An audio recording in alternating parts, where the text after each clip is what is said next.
At the Rosewood Academy graduation party, everything kicks off when Prince Edward points a finger and starts making a scene, and meanwhile the girl standing across from him looks completely crushed, asking why he's doing this to her. Edward isn't having it though. He asks if she really thought he didn't know about all the messed up stuff she did to Alina. This girl has always loved Edward even though their parents forced the engagement, so she just blames everything on Alina, thinking about how Alina supposedly seduced the prince despite knowing they were already together. Her eyes go totally cold and dark as she starts to snap, and then with a scary look on her face, she admits she targeted that thieving cat and even tried to shove her out of a window. But that wasn't the only time. She actually tried dropping a heavy potted plant on her head from the second floor too. She even went as far as trying to drug her tea while looking like she was enjoying every second of it. With a totally unhinged smile, she admits she even tried to make a carriage run her over to make it look like an accident. Selena keeps going with her crazy confession, even admitting she hired a professional killer to take Alina out. And meanwhile she finally finishes her list like it's no big deal, telling everyone that's the whole story. Edward looks her dead in the eye and says her name, trying to get her to actually listen. And then he swears that even though Alina is a great girl, there was never anything going on between them. While Alina looks like she's about to cry, Selena's just thinking about how this girl is basically a nobody from a low-level family. Edward starts yelling, calling Selena out for making up a bunch of drama and being a total nightmare to Alina, leaving Selena fuming over how Alina is treated like some precious saint and a national treasure. She can't stand the fact that everyone loves this girl who can barely even use light magic, and honestly she looks like she's about to snap. Her face is twisting with rage as she bites her lip. But Edward isn't done yet, shouting that they have all the evidence they need and he's never going to forgive her. Edward keeps shouting, saying he's speaking both as the crown prince of the country and as a man. He's clearly done with her. Selena repeats the as a man part to herself, realizing Edward's heart was already totally set on Alina this whole time, making her snap back. She argues that she only did what was expected of her as a duke's daughter and as his fiancée. She turns around to the other students and asks if they don't all agree with her. She's acting like she's got the whole room on her side, giving this little smirk over her shoulder as if she's already won. But suddenly everyone there just looks away. They're all sweating and looking super awkward, completely hanging her out to dry, so Selena stands there totally confused. She asks why they're looking away, since these were supposed to be the friends she got close to at the academy. She reminds them that they were the ones who came and tattled to her, saying Alina was trying to steal the prince away. It turns out they aren't backing her up at all. Edward tells her it looks like her own classmates actually know her sins better than anyone, and he adds that it's honestly just pitiful she has no one left to defend her. He starts walking away as guards grab her, while she just yells his name in a panic. After they throw her in a cell, the king hands down his final judgment, and it turns out the sentence is actually death. A guard holds up a glass and tells her the wine is full of poison, while another guy says she should consider this a mercy. Since she's high status, they're letting her drink this instead of hanging her. Selena can't even process it, just repeating the word death to herself as the guards suddenly jump her. They pin her against the cold floor and get the glass ready, then one of them grabs her by the hair and forces the poison down her throat while she struggles. As she dies, she thinks about how she only did what she had to do, but it didn't matter because everyone at that party was just one of Alina's pawns. She realizes that she's completely alone. She just wishes she had one person, anyone at all, who was actually on her side. Everything finally starts to click for her as the poison takes hold, and she just whispers to herself that she gets it now. She slumps against the wall, realizing the one thing she really lacked in this life was real power. And just like that, her hand goes limp as she dies right there on the floor. Selena thinks back to a man who was once a strong partner, someone she considers a capable ally.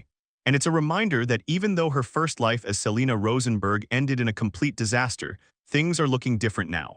The scene shifts to a massive sunny estate where a maid stands ready to serve, asking the young lady Selena if she'd like some more tea. The girl sits there looking totally innocent, smiling as she tells the maid she'll definitely take another cup.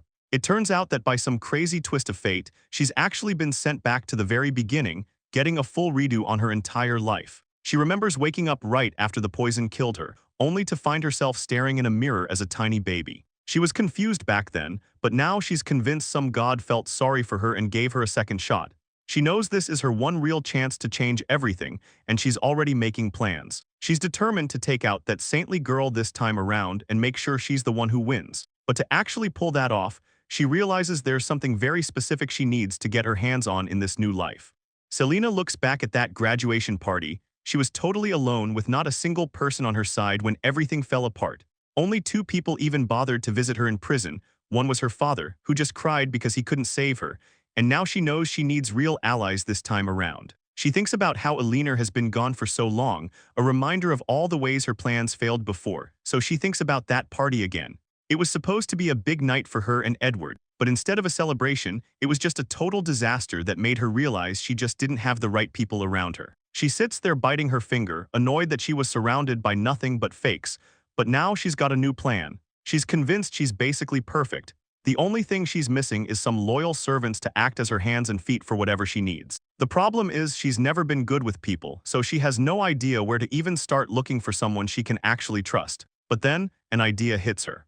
As the maid smiles and offers her another cup of tea, Selena realizes there might be a candidate right in front of her until the maid suddenly trips. The cup flies out of her hand and tea splashes all over Selena's dress. A total mess happening in a split second, leaving the maid shaking and terrified. She starts panicking and apologizing over and over, completely losing it because she just spilled tea on her lady. Serena just smiles at the mess, letting out a quiet remark as she leans in with a creepy grin. She asks if she should get the maid's clothes wet too, specifically with her blood. Looking back at her old self, she knows she would have handled this with class before, but she decides to take a different approach this time and asks herself why not, since she's looking at the tea stain on her dress and says dyeing it that color actually doesn't look too bad. The maid starts crying with joy, calling out Serena's name. Serena thinks to herself that it was a pretty cringy thing to say, but she tells the girl it's fine and can't be helped. The maid heads off to grab a fresh set of clothes right away, while Serena closes her eyes and focuses on her new goal, a plan to gather a group of loyal servants who will do anything for her. To make it work, she knows she has to start acting like a total hypocrite, just like Alina. She needs to trick everyone into thinking she's some kind of perfect saint. She starts imagining scenarios, like how she would react if a servant accidentally smashed a vase. She's planning out every move. Selena thinks back to how she used to be back then. She would have told a servant that a broken vase was worth more than his life, even asking if he wanted to be tossed out the window with it. She claims it was a joke, but in this new life she changes her tone completely. She puts on a worried face and asks the guy if he's hurt, telling him he's way more important than some old vase. She keeps the act going perfectly, looking all concerned while secretly thinking to herself that she doesn't mean a single word of it. Then she imagines another scenario where a servant totally messes up her schedule, leaving the poor guy screaming for forgiveness. In her past life, she would have laughed in his face and told him his future was as blank as her schedule. She admits she was just trying to sound smart back then, but now she just gives him a sweet smile and tells him not to worry about it, since she wasn't really feeling like following the plan anyway. It's all just stuff she's making up on the fly, but the results are insane. The servants are literally crying and cheering, talking about how virtuous and merciful she is. Her reputation in the house is suddenly hitting an all-time high, and Selena just stands there with a totally blank look on her face. She honestly can't believe they're actually falling for such a cheap performance. Watching them all get super emotional and hug each other, she starts to wonder if every person in the building has completely lost their minds. She's convinced that no one can actually be that selfless in real life. It's just crazy to her that acting like Alina would actually work this well. Selena finally sees through Alina's whole act, realizing the girl was just using these sneaky tricks to win everyone over. It's a total eye-opener for her because she finally gets why her past self stood no chance against that kind of manipulation. Looking back at her old, arrogant ways, it's obvious why she lost, so she's just relieved she figured out Alina's game this early in the second round. Now that she knows the secret, she's got a plan, and she decides right then to use Alina's own manipulation tactics to her advantage. While the servants are busy celebrating her kindness, Selena is already moving on to the next part of her transformation, throwing herself completely into her daily lessons and training. She isn't just playing nice for show, since she still remembers the nightmare of her past life, where she was forced to drink poisoned wine. She's dead set on never being that weak or disrespected again, which is why she starts with the basics, putting in the work to master horseback riding until it's second nature. But she doesn't stop there. Soon she's picking up a blade and diving into swordsmanship. She's training like her life depends on it, even spending her time learning how to toss grown men around in self-defense classes. She's becoming a total powerhouse on the physical side, and then she moves on to something even more impressive, as a bright light starts glowing between her palms. Selena lets out a huge blast of energy, yelling for it to burst as her new magic tutor completely loses it. He's crying happy tears, telling her she's got insane talent, while Selena remembers how she blew his mind when she was only 6. Back in her first life, she never really bothered with any of this. Even with her noble blood, her magic was pretty weak because she just didn't care to try, but things are different now. She's been secretly working on her magic power since she was a baby, even doing mental training while she was still stuck in a crib. Selena is feeling pretty good about her progress, while her tutor bows down like she's a goddess. He tells her that at this rate, reaching the level of the 7 luminaries isn't just some crazy dream. Selena just looks at him, totally blanking on what he's talking about. She's never heard of the 7 luminaries before. The tutor explains that it's the elite title given to the 7 most powerful mages in the whole country. As he talks about her potentially being the youngest person ever to get recommended, Selena starts to remember that this system actually existed. She gives a little smile, thinking it's no wonder she's so far ahead. After all, she's been putting in the work since she was a baby, and she realizes she actually knows way more about magic than she thought. Having all that knowledge about efficient training methods from her past is giving her a massive edge. Selena stops to think, wondering if she was always this smart about magic in her past life. It feels weirdly natural, and she remembers her family having a huge library, but that doesn't explain everything. Even with all those books, she realizes she knows exactly what's inside some of them without ever actually opening them. It's like the info is just there. But on the flip side, she's noticed there are books that should be on the shelves but are totally missing. She stands in the library feeling pretty confused about why her memories of these books don't match reality. Time skips forward, and a massive strawberry cake shows up to celebrate her 10th birthday. Her father is all smiles, calling out to her and wishing her a happy birthday with a huge grin. Selena gives him a big thank you while she hugs a giant white teddy bear he got her. While everyone is cheering, Selena thinks about how her fake perfect child act has finally tricked everyone in the mansion. She stares ahead with a serious look, deciding that since everyone trusts her now, it's finally time to make her move. Selena tells her father that there is actually something specific she wants for her birthday. The father pulls her onto his lap, saying she is as cute as an angel and he will give her whatever she desires. With big eyes, Selena says she wants her own servant, specifically a kid around her own age. She smiles to herself, thinking that if she doesn't have any loyal prospects, she will just raise one from scratch. A few days later, they are traveling by carriage when her father mentions he gets why she wants a young servant, but he asks if she is really sure about picking a kid from an orphanage. He is worried and explains he can find someone with a proper background instead of someone from nowhere. Selena just looks at him and calls his name softly while she argues that even kids of lowly birth are still human, questioning his idea of a proper background. She smiles, saying with the right education they can grow up respectable, so she'll just pick someone who seems decent.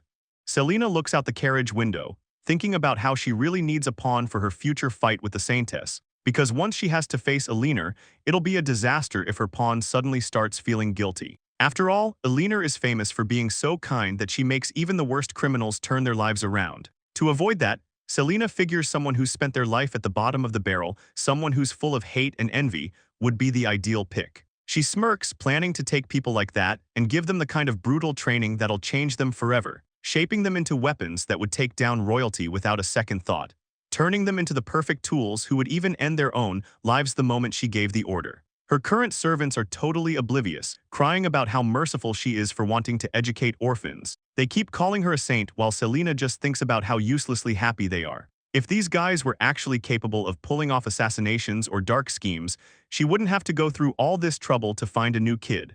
Her father, totally misreading her dark intentions, smiles and tells her he understands her feelings completely. He explains that the Holy Haven orphanage they're visiting is the biggest one in the city, so he's sure she'll find the right kid. Selena just gives him a polite thanks, keeping her real plan to herself.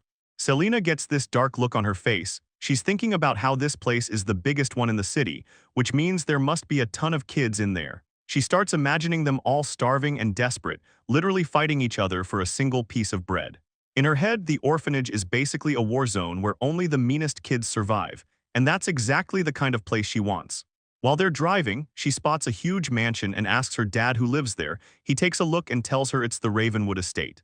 Apparently, that family has been pumping out top-tier mages for generations, which catches Selena off guard. She's never heard the name before in her life, but as she keeps looking, she can't shake the feeling that the house looks way too familiar. She wonders if she's just imagining things, but then they finally pull up to the Holy Haven orphanage. It's a big, nice-looking place with a cross on top, and as she looks around, she sees kids playing outside in the grass. They look totally happy and normal, which isn't at all what she was expecting to find. Inside, the place is bright and peaceful, with kids just hanging out in the halls and having a good time together.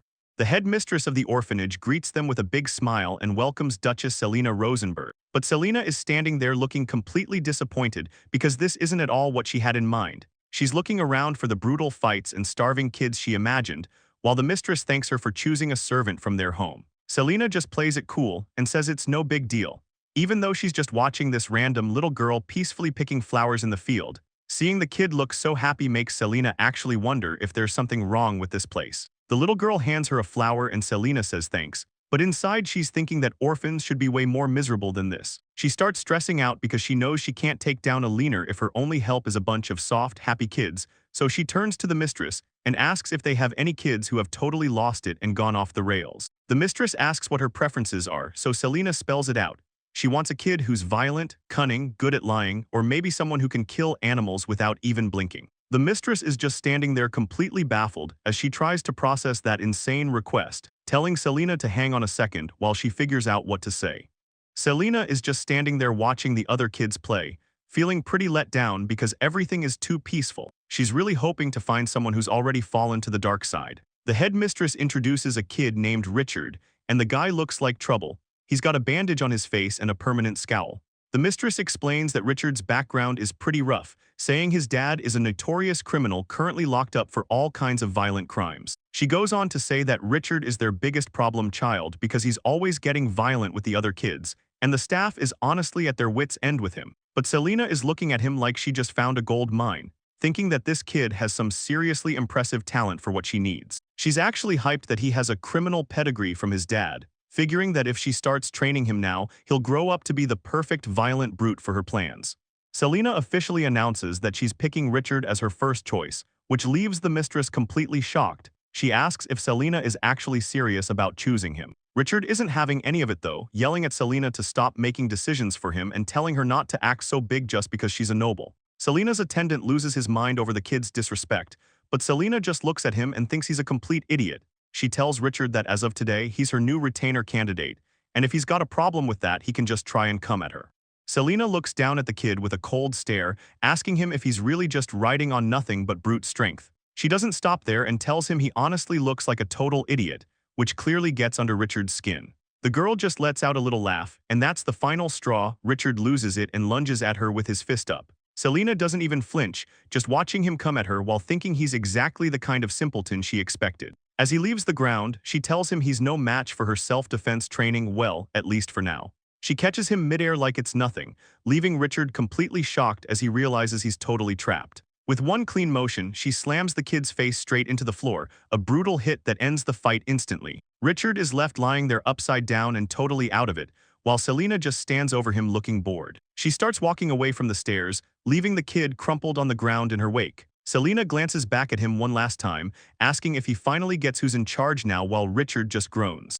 Selena looks down at the defeated kid with a cold expression, telling him that since he lost, he's going to do exactly what she says from now on. While Richard is still groaning on the floor, Selena turns to the director and tells him to move things along by introducing the next child. So the director introduces a boy named Oscar, who stands there with a surprisingly calm and confident smile compared to the last kid. The headmistress steps in to explain that Oscar is basically the leader of all the boys at the orphanage, but he's not exactly easy to deal with. Apparently, he's super rebellious and constantly sneaks out of the building on his own, making him a total handful for the staff. Selena takes a good look at him and thinks to herself that he's a pretty good-looking kid, making her curious about why he's even in a place like this. The headmistress explains that his father was a noble and his mother was a commoner, and after some drama, he ended up here, a story Selena thinks is just a cliché tale. It turns out a noble got involved with a commoner girl and had a kid they didn't want to deal with, so they just left him at the orphanage and walked away. The headmistress watches Oscar, wondering where he gets the nerve to act so fearless in front of a high-ranking noble girl like Selena. Selena keeps studying him and decides that since he's got such good looks, he might actually be useful for charming noble girls down the line. Selena grabs Oscar by the chin and tells him she's claiming him for now, so he just goes along with it and accepts being her servant candidate. She gets this creepy look on her face, thinking that it doesn't really matter if someone is a noble or a commoner because in her eyes, everyone is just as useless as the next person, and she's going to make sure he understands that. Moving on, the headmistress introduces another boy named Louis, who looks pretty miserable and drained. Turns out the poor kid ended up at the orphanage after losing both of his parents in a tragic accident.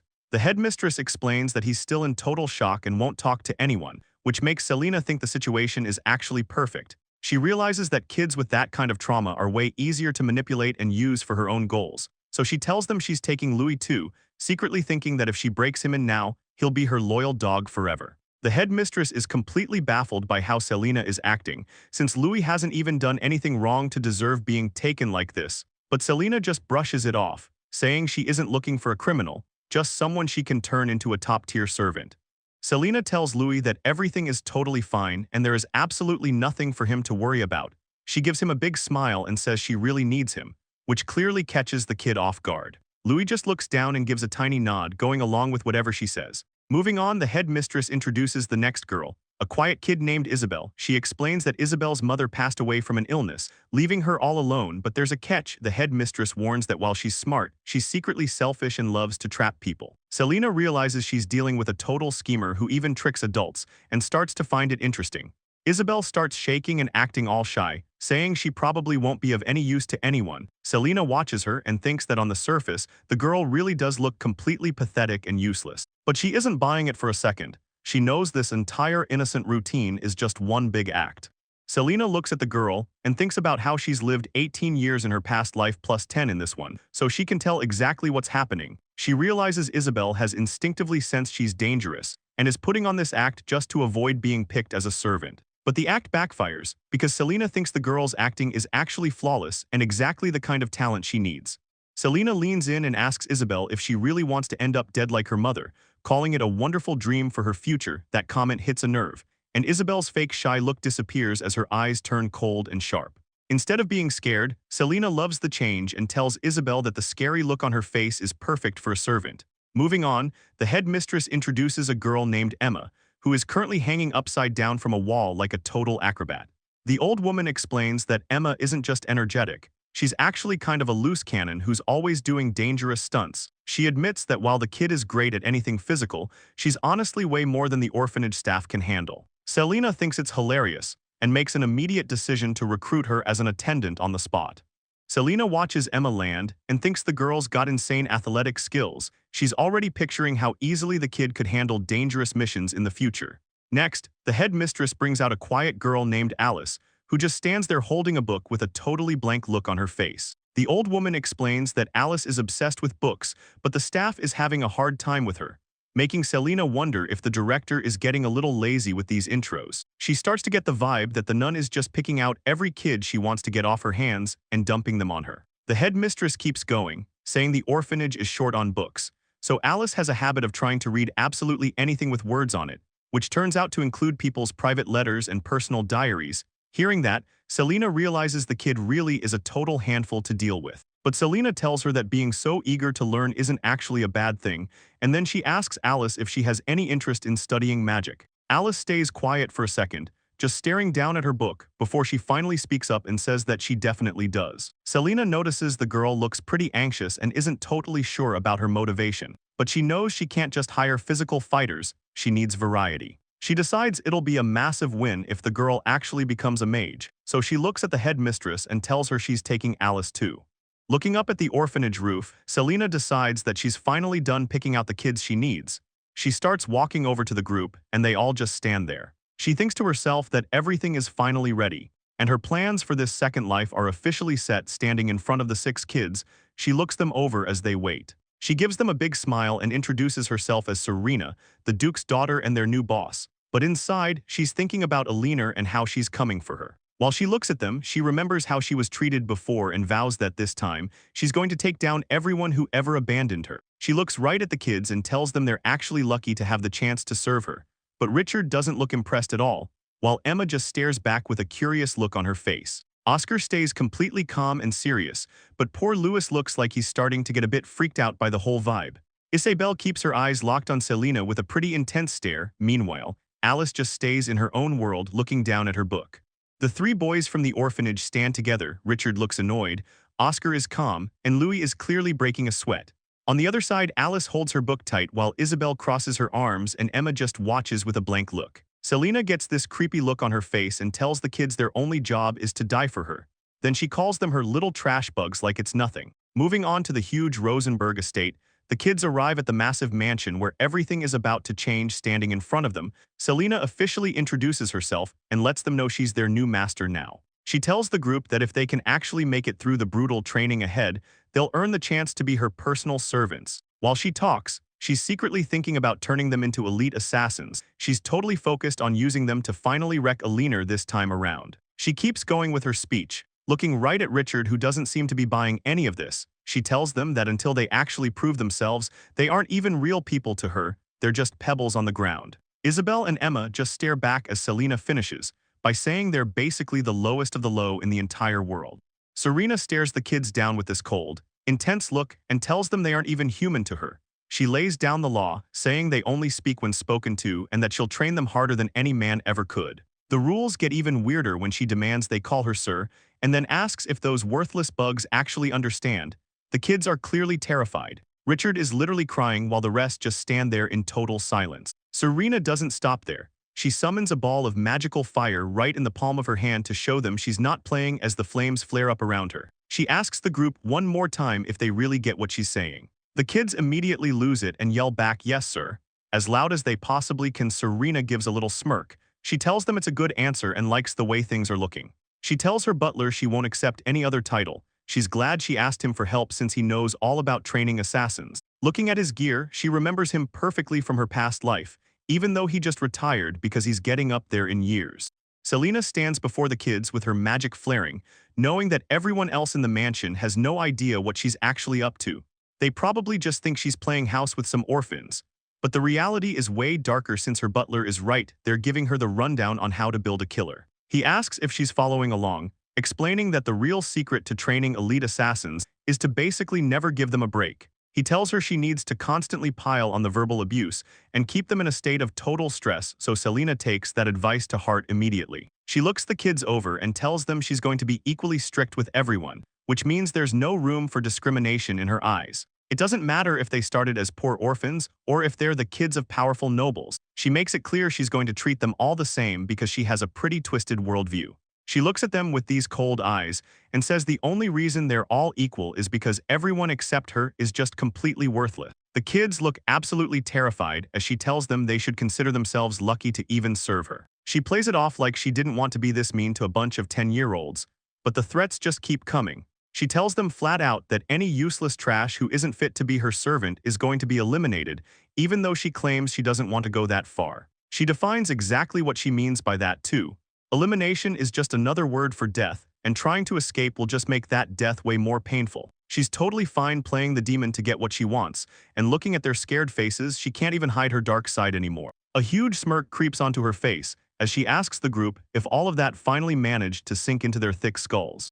The sun shines down on the massive family mansion while Selena starts putting her new plan into motion. She listens to her butler explain that training real assassins requires a specialized facility. He starts listing off crazy requirements like steep cliffs, log obstacles, and muddy swamps that are impossible to walk through, which the butler secretly regrets saying because he was just exaggerating to make the job sound cooler. He thinks to himself that the training doesn't actually have to be that intense, but it's too late since Selena is already sold on the idea. She decides she's going to build something even more insane than what he described, knowing her dad will just pay for whatever she wants. A little while later, she stands before the group and tells them all to take a look at the massive wooden structure she had built just for them. She's got a huge smile on her face, but the kids look like they've seen a ghost, well, except for Emma, who seems to love the idea. Selena tells them they're going to start by running through the entire course right now.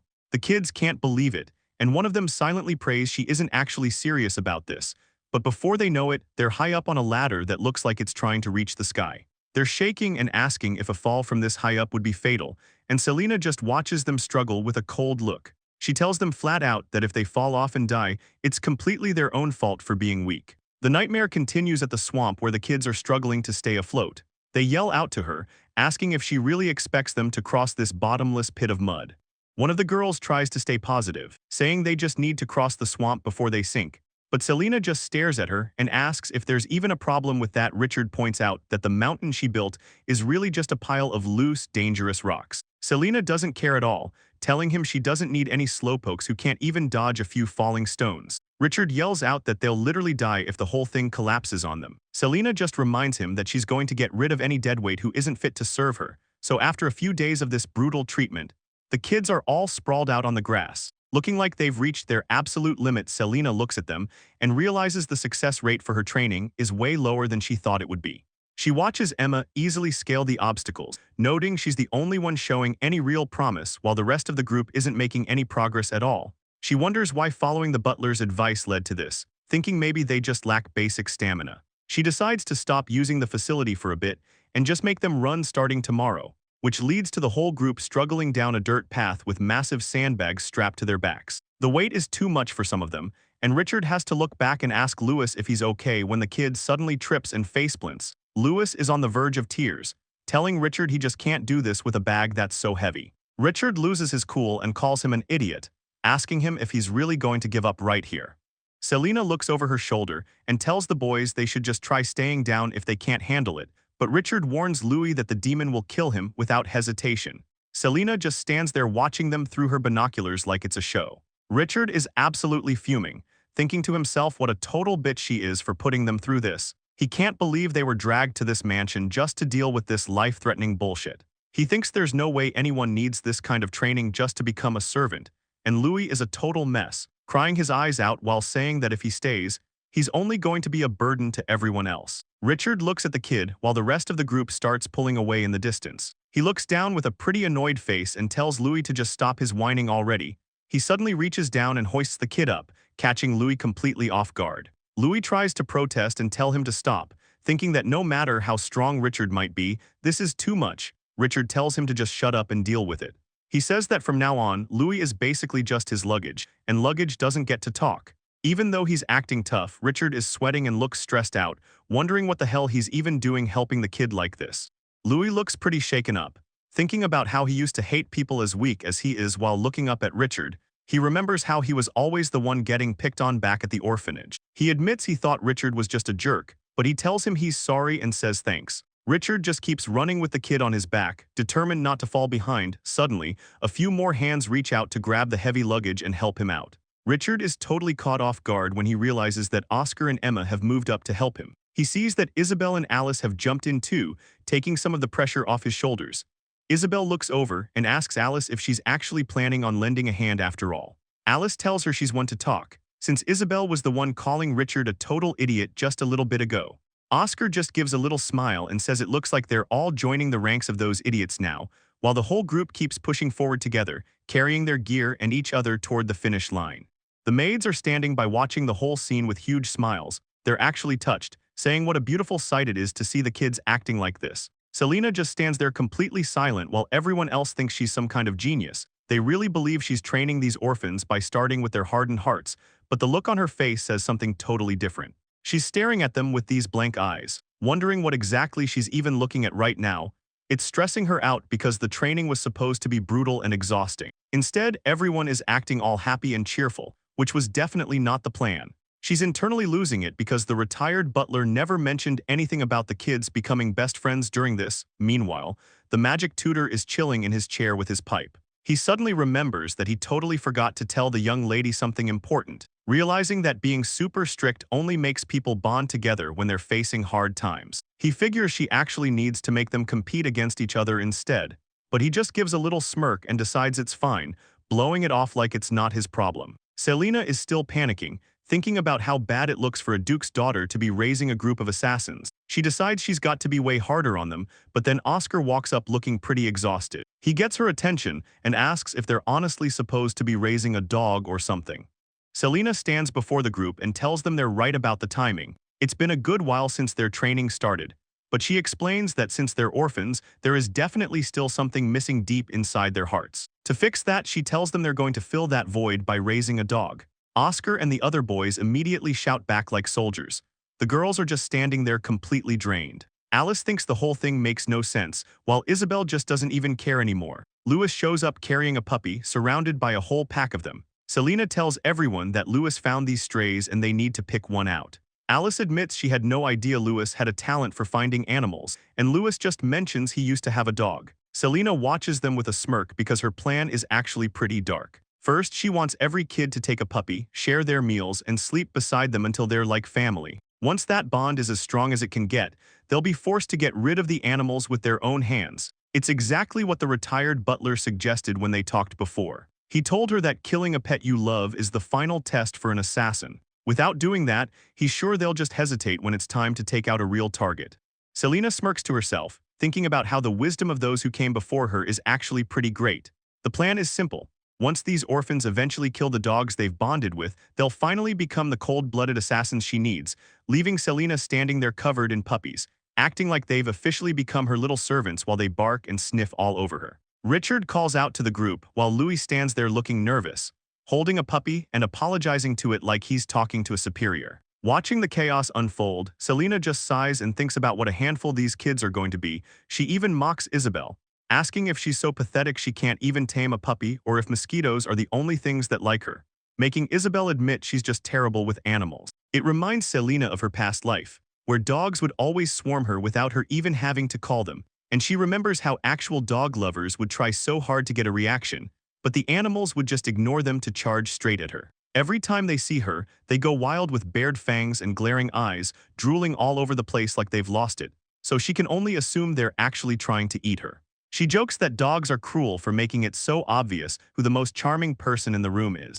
Selena tells the kids she's giving them a real chance here and they need to take these dogs away right now. She says she has no use for anyone who can't even handle a puppy, so she begs them to hurry up and get the dogs off her. She asks if they understand the deal. The rule is they have to eat, sleep, and do everything with these animals while they raise them, making the whole group of orphans stand there clutching their new puppies, all of them looking a bit overwhelmed by the sudden responsibility. They're told to treat these dogs like their best friends or even their own brothers, and soon they're treating them like their own kids, eating and sleeping right next to them. The orphans all shout back that they understand the orders perfectly. The training really kicks into gear as the kids start running through the woods every day with their dogs keeping pace right beside them.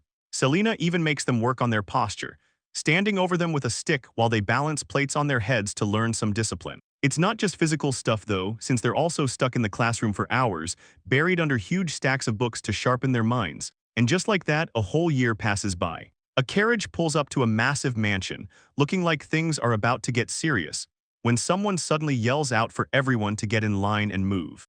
The kids all line up and bow the second the headmistress walks in.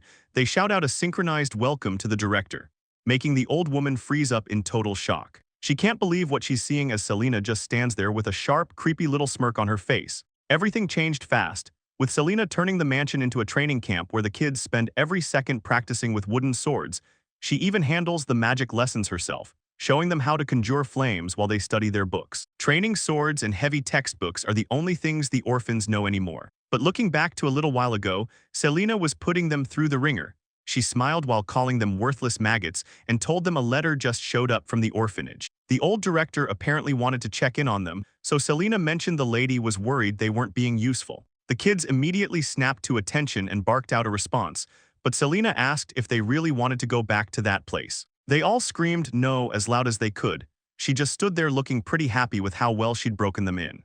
It's been a year since the kids arrived at the mansion, and Selena's looking at a letter, sounding pretty satisfied. She says she's glad they've learned to prefer her tough love over the director's kindness, especially since they've been stuck in brutal training every single day. She knows they're probably at the point where they just want to run away, so she realizes it'll be a total nightmare if they see the director and start crying about going back to the orphanage. To keep them in line, Selena lines the kids up outside and gives them a strict order. She tells them that once they finish their greetings, the only words allowed out of their mouths are yes or no. The kids bark back a response like soldiers because Selena starts slowly tearing up the letter with this creepy smile, warning them about what happens if they dare to say anything else. Richard, Isabel, and the rest of the group just stand there shaking, looking like they're about to lose it from the pressure. She finishes her threat by saying she'll make sure they never laugh or cry again if they mess up, just as the kids bow in perfect sync to welcome the director, who is standing there in total shock. She can't believe the change in them and rushes over, going on about how much they've all grown since she last saw them. The director singles out Isabel and asks how she's been doing, but because of the threat, Isabel just gives a stiff smile and sticks to the script. The headmistress turns her attention to Oscar, asking him with a warm smile if anything has been bothering him since he moved into the mansion.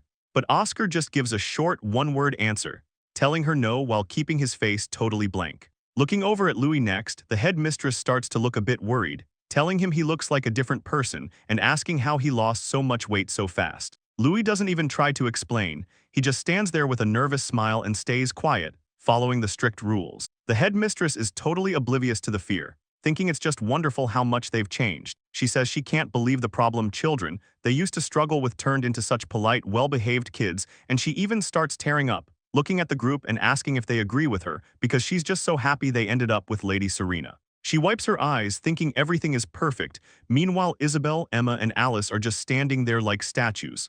Their eyes look completely dead as they listen to her talk. It's the same for Oscar, Louis, and Richard, who don't show a single bit of emotion, looking more like hollow shells than actual kids. Selena just watches the whole thing go down. She's got this cold, empty look on her face like she's satisfied with how much she's broken them.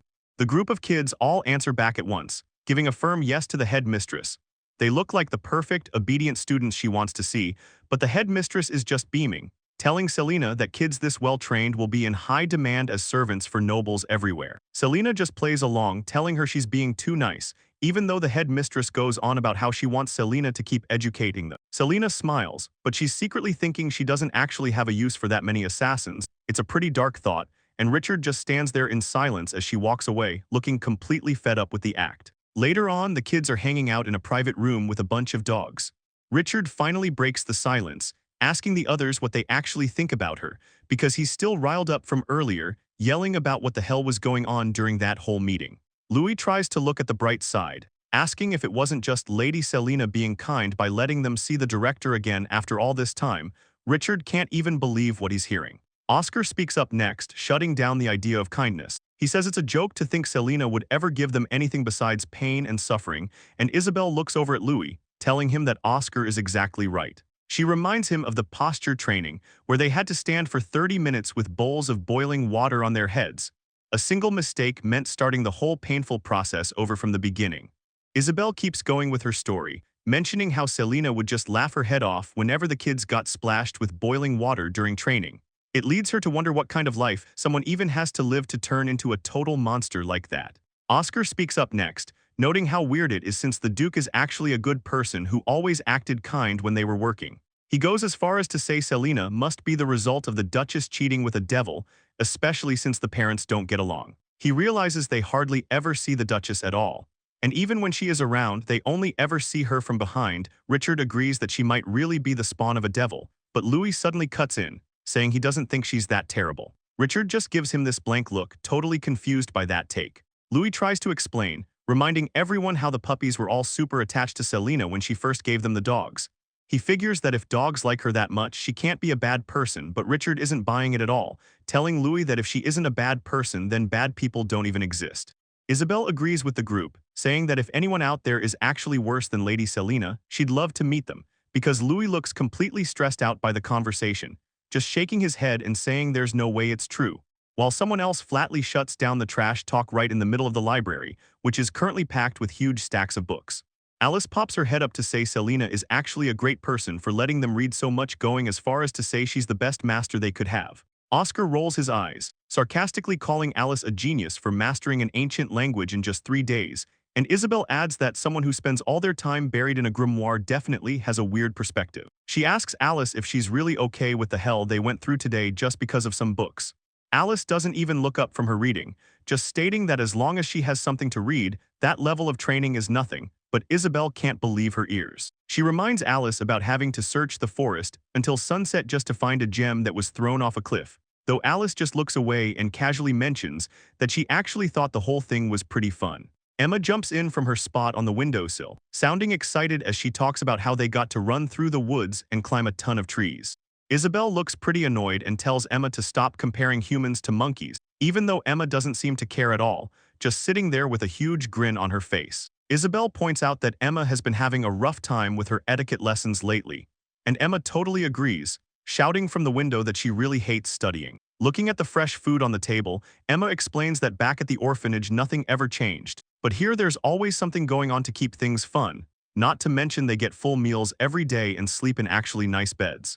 Richard looks over and admits that Emma is right about how much better they have it now, and he tells the rest of the group that being in this house beats the orphanage any day of the week. He reminds them all how the old director used to look at them like they were just a giant burden she had to deal with. Richard gets serious, saying he likely would have ended up in prison like his father if he stayed there, and he figures Oscar and Isabel would have just become criminals too.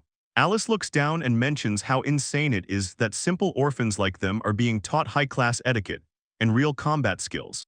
Isabel notes that even if they end up losing their jobs as apprentice retainers, they've learned enough that finding other work won't be a problem, and Richard agrees, saying he never actually expected to be the type to learn how to swing a sword, but he's starting to enjoy it. Oscar mentions how they've discovered that both Louis and Alice have a real knack for using magic, which Alice doesn't even acknowledge, just staying completely buried in her book. The group still feels a bit conflicted about everything, but Oscar says they might eventually find a reason to be grateful for this opportunity, though he admits he hates the idea of chalking their arrival at this house up to just being lucky. Selena gathers everyone outside and tells them how great they were when they dealt with the director from the orphanage the other day. So she tells the kids that seeing them get so much praise makes her proud, especially since their progress lately has been pretty incredible. She says all this growth got her thinking about something specific, and then asks who the strongest person in the group really is, leaving the kids standing there with practice weapons, totally freaked out that they're about to be forced into a battle royale until only one is left standing. Selena continues her praise, mentioning that Richard, Isabel, Oscar, and Emma are all doing a great job training to be knights, and she adds that according to the teachers, Alice and Louis show some serious talent as a mage and a cleric, which Selena thinks is amazing news, so she tells them all to go nuts and show off their real strength, even though the kids are pretty hesitant about actually fighting. Isabel realizes they're stuck doing this until only one person is left, and since she knows they can't just talk their way out of it, she decides to stir the pot by asking Emma who she wants to fight, and after a second, Emma figures she'll go after Richard. Oscar jumps on the idea and suggests Emma and Richard should just go at it one-on-one while everyone else stays out of the way, which sends Emma charging in immediately, leaving Richard screaming at Oscar for throwing him under the bus like that. Isabel watches with a shady smile, thinking it's perfect if the two strongest kids end up wrecking each other early on, but Selena watches the whole thing from the side and just mutters about how boring the entire setup is right before the whole vibe of the training ground shifts, leaving the kids completely caught off guard. Selena looks totally bored with the slow pace and asks what everyone besides Richard and Emma is actually doing. She wants to see something way more interesting, so she starts unleashing a massive wave of heat. Isabel and the other kids look on in total shock as the training ground begins to burn. Richard is losing his mind and yells that the princess has absolutely zero patience for waiting around. Louis can only stare at the ground in fear while the flames keep steadily closing in on them, making the situation look pretty desperate. Alice realizes the trap they're in and asks if the princess is forcing them to finish the fight before the ring of fire completely shuts, so she and Louis huddle together while the heat becomes unbearable. They realize they have no choice but to fight back with everything they've got. Louis prays for a miracle from God to protect them while Alice draws her weapon and readies her own magic to try and counter the heat. Selena just stands there watching them with this cold, unimpressed look on her face. Then she sees them putting up shields and asks if they honestly think they can survive her attack with just basic defensive magic. She gets this wild smile and tells them they really underestimate what she's capable of as she charges up a huge blast. Alice feels this crazy shift in the air and wonders if she's really seeing this specific magic flow. Suddenly, a massive blast of energy rips through the ground right in front of Emma. Selena just laughs at the chaos and reminds everyone she said this wouldn't be over until only one person was left standing, which definitely seems to be happening since Louis and Alice are already face down on the cracked ground, totally out of it. With the field still burning, only 4 of them are left to finish this. One of the girls looks around and realizes the group has been thinned out big time. Richard is losing it and tells the others to stop using him as a human shield, realizing that everyone else is gunning for him now. He can tell that Oscar and Isabel have teamed up to take him out, and even though he usually likes a challenge, he admits that a 3-on-1 is starting to look like bad news. He gets hyped up and yells for them to stop playing games and just fight him head-on, so he kicks off the ground and moves in fast to end things. Emma lunges forward with everything she's got, swinging her sword and yelling for Richard to take this, but Richard just smiles like he was waiting for it. He laughs and says he knew she'd come right for him, leaving Emma looking pretty caught off guard while the two of them clash weapons in a massive burst of energy that lights up the whole field. Emma gets knocked back hard and hits the dirt, groaning in pain as her sword flies off into the distance. She clutches her shoulder, wincing from the impact of the hit, and tries to catch her breath. While she's still on the ground, she tells Richard he didn't do half bad, but then a shadow starts to move in on him. Isabel calls him out for panicking right at the end, and Richard looks completely stuck as he realizes he messed up.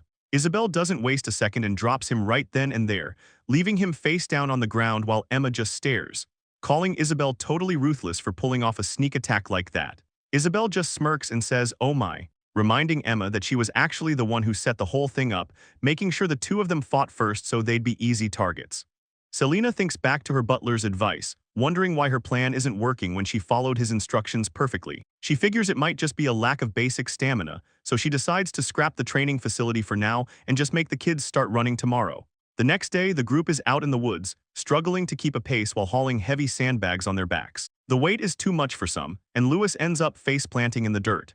Richard stops and looks back, asking if he's okay, but Lewis is totally spent, telling Richard he just can't do it because the bags are way too heavy. Richard gets frustrated and calls him an idiot, asking if he's seriously going to quit right now. He warns Lewis that if he stays down, that demon will kill him without thinking twice. Richard curses her under his breath, while Selena just stands back and watches the whole struggle through her binoculars.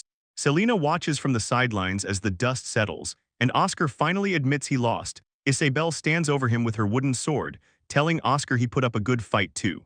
The two of them lock eyes, and Oscar quietly asks her how that looked while she waits for his reaction. Turns out it was all a show. Oscar figures Selena couldn't see him drop his sword from where she was standing, while Isabel hopes the real hit she landed makes the staged win look legit. Selena just stares back at them with this totally blank, unreadable look on her face. Then she suddenly flashes a huge smile and tells Isabel she did a great job. The two of them can barely believe they actually pulled it off, looking at each other with pure relief. Oscar helps the others up, thinking he's finally in the clear. But Isabel notices something is off. Selena mentions casually that even she can't put out the massive fire she started around the area, leaving the kids stuck as she waves them off, cheerfully wishing them all good luck escaping the flames. Oscar and the other kids just stand there completely frozen. They can't believe what Selena just said. While the area behind her is still covered in smoke and flames, Selena just closes her eyes and tells herself the training is going perfectly. She thinks back to when they started and admits she had some doubts, but they've finally learned to handle their weapons like pros. The end goal is still the same. She needs these kids to grow up strong enough to eventually take down the Saint and the Crown Prince. She looks off into the distance with a serious look in her eyes, realizing it's finally time to move things to the next stage. A few days pass, and she brings everyone together in the equipment room to tell them they're still lacking one big thing. She looks at them and says they still don't have any actual combat experience. Alice is secretly hoping Selena would just stop thinking of new ways to torture them, but they all still shout back aloud, "Sir, yes sir." Selena points out that some monsters have been showing up near the capital lately, which she thinks is the perfect chance for them to get some real field work. The kids are totally exhausted, with Oscar pointing at his bandages and asking if she even notices how hurt they are, while Louis wonders why she thinks monsters appearing is lucky. Selena calls them out, saying the healer already fixed their burns so there's no reason to complain, while Isabel warns Oscar that trying to get sympathy from a demon like her is a waste of time. Moving on, she tells them they can grab whatever gear they want from her family's private collection, giving them free rein to pick through a barrel of swords, with Oscar grabbing a massive blade that's almost as big as he is. She stares them down and tells them to use those new weapons to go out and slaughter the monsters.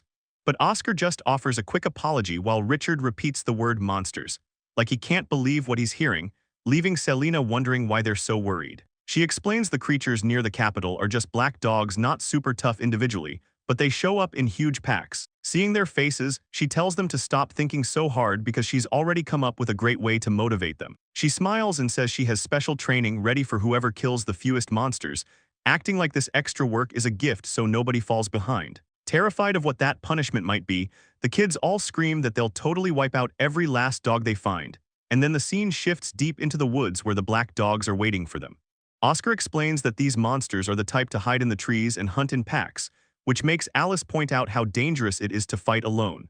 Louis is impressed by how much she knows, but she just says she read it all in a book, keeping the conversation going until Emma asks Richard if he's getting cold feet. He yells back that he's not scared at all, even though he's actually pretty tense. He admits that it's hard to act tough when they're hunting something that specifically eats people, and it feels totally different from their usual training sessions. He grips his sword tight while the whole group moves cautiously through the sunlit forest path together. Selena brings up how these dogs are hanging out right near the capital. Louis starts shaking, realizing that if the knights haven't cleared them out yet, they must be a nightmare to fight, causing Isabel to get in the zone. She reminds herself that these things are smart and that the rear guard has to stay focused to avoid getting flanked, but the weird part is that after all that walking, the black dogs are nowhere to be found. Isabel starts wondering what's going on since she expected to be jumped by a pack of monsters the second they started wandering around.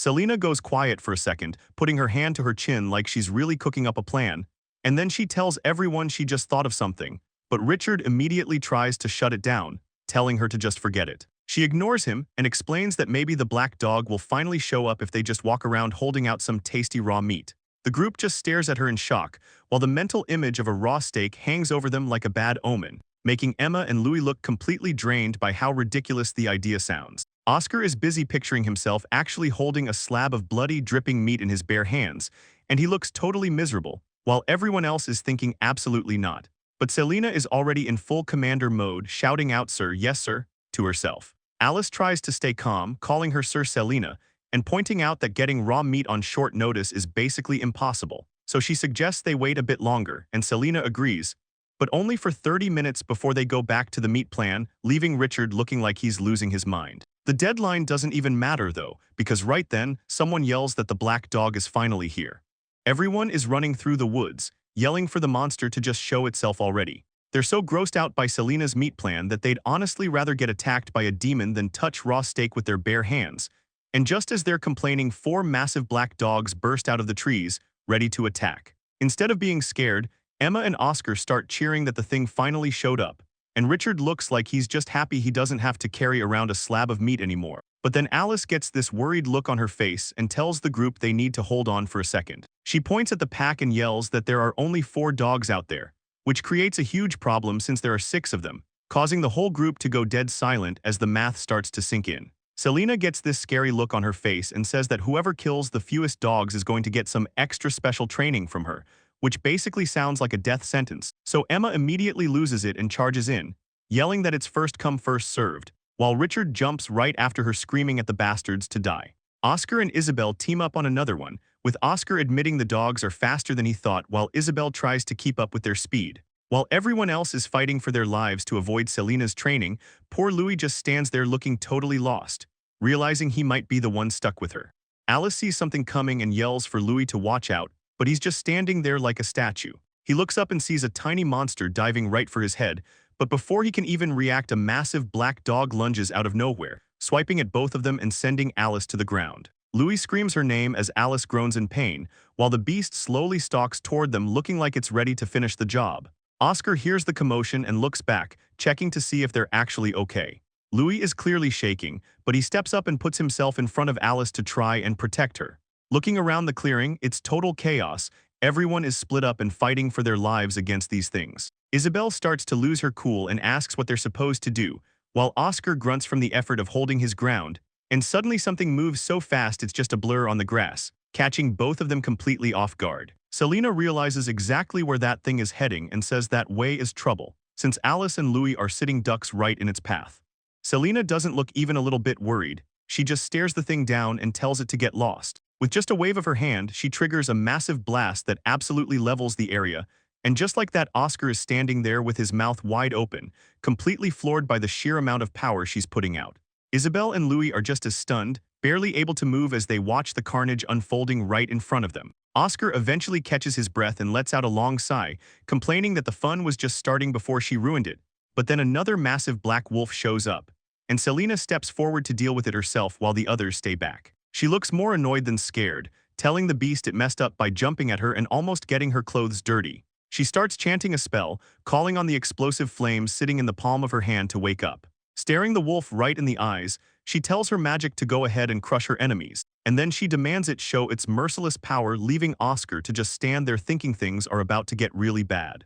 Selena stands in the center of a glowing light while the other kids keep their distance, watching as she focuses her power, a magic circle spinning right in front of her face. She doesn't even blink and just lets the blast rip, sending a massive wave of fire straight ahead while Oscar watches from behind. The whole forest path gets completely wrecked. Smoke and light fill the air as everything in the way is totally gone. Oscar just stands there with a blank look on his face, trying to process what he just saw. Isabel tries to get in on the action, raising her sword and shouting that she's ready to fight, but she stops mid-swing because there's nothing left but a cloud of dust where the wolf used to be. Selena looks back with a bored expression, saying that beasts are basically useless, though she thinks the one good thing about monsters is that she doesn't have to feel bad about killing them. The group starts moving again, but Oscar stays behind for a second, sweating as he says her magic is just way too crazy. Isabel tries to act like it's no big deal, saying this kind of power is just normal for a noble and it's all about talent. But Oscar isn't buying it. He leans in toward Selena while she sits there calmly among the rubble. He looks her right in the eyes and admits that her magic is actually incredible. But it's more than just being a noble. He can tell her basics are perfect, and she's clearly put in an insane amount of work. Isabel just groans in the background while Oscar keeps talking, and he goes quiet for a second, just staring at Selena like he's seeing her in a whole new way. Selena looks down at her own hands, surprised she can even pull off magic on this level, and she can't help but wish she had this kind of power back in her previous life. She stops to think for a moment as something finally clicks. Since the saint is a light magic user, Selena realizes her getting dumped and called out probably had nothing to do with magic at all. Selena is standing there looking pretty deep in thought, wondering why she even bothered doing something like that.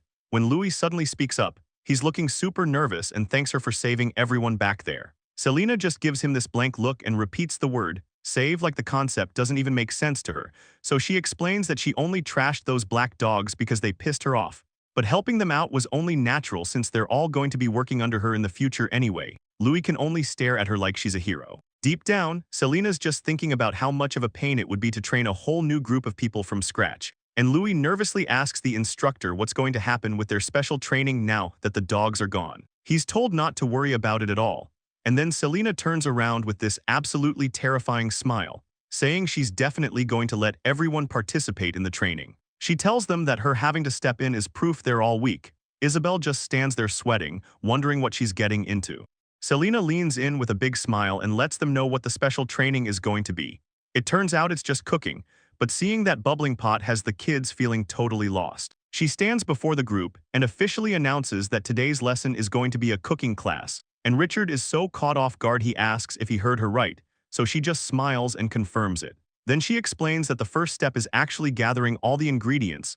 Oscar starts wondering if they have to go hunt down cows. Isabel is even more cynical about it, thinking they might be forced to go steal vegetables just because it's called training.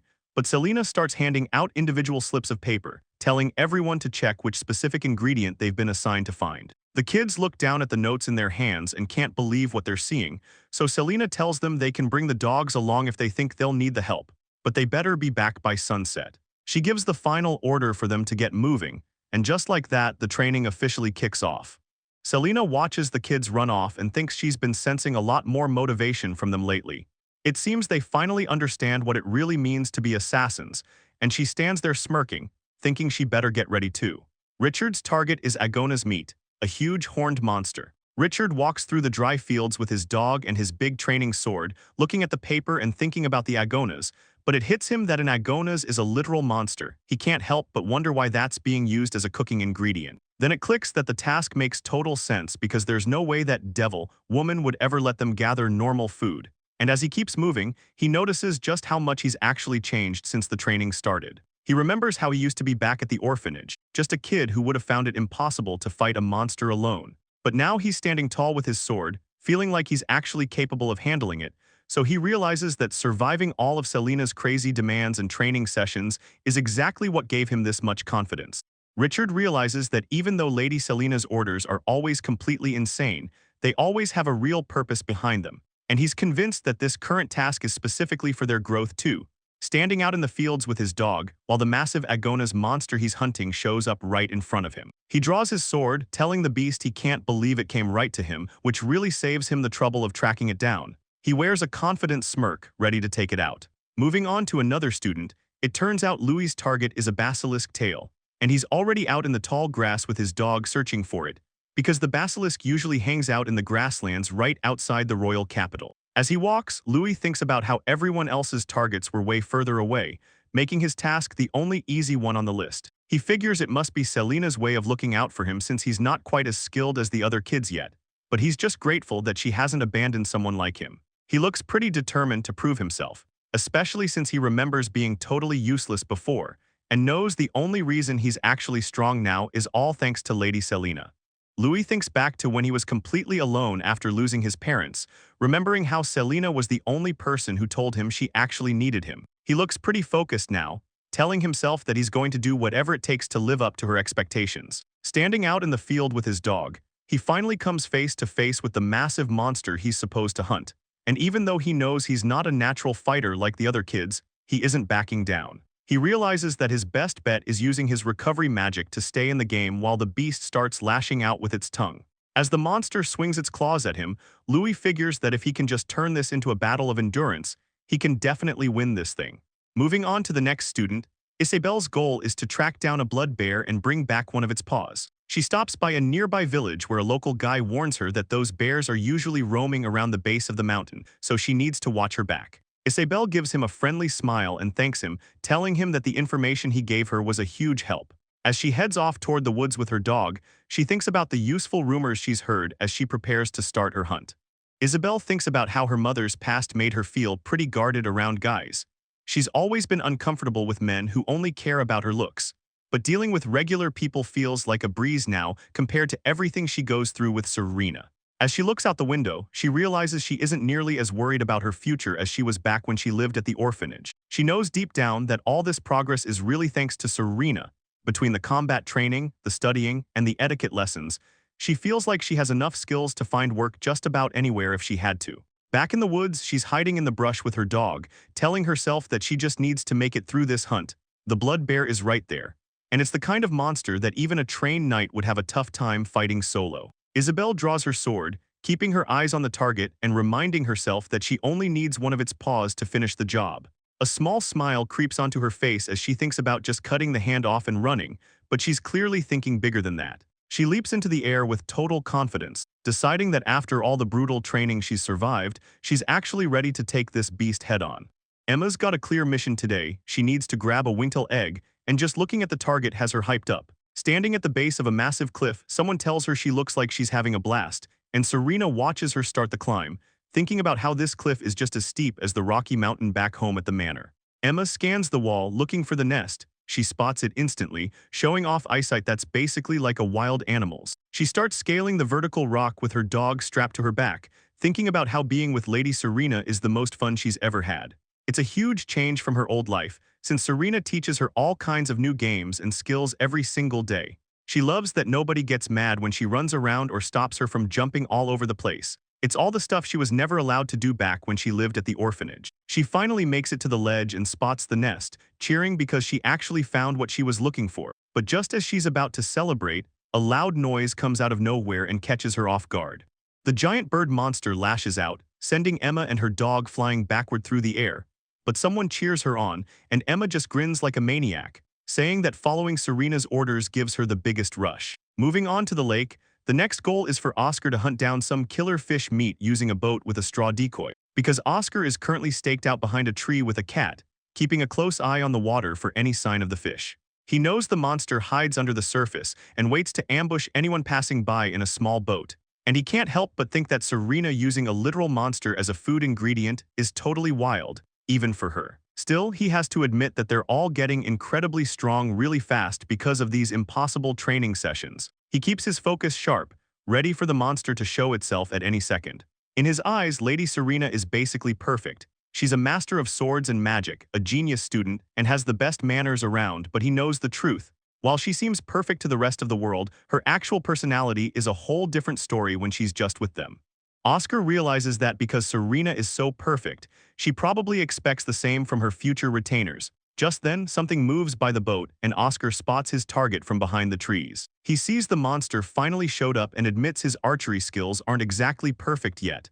But he draws his bow anyway, lining up a shot on the creature out in the middle of the lake. Oscar isn't even worried about his aim because, well, even if he misses the shot, he already made sure to coat the entire straw doll in poison to take the thing down. Moving on to the forest, Alice and her dog are hunting for a mandragora root, and she thinks Serena is a great master. She's grateful Serena lets her read so much, including all the books in the mansion's library, which is where Alice learned that these plant monsters have medicinal parts, but they'll kill anything nearby with a scream if they're pulled up.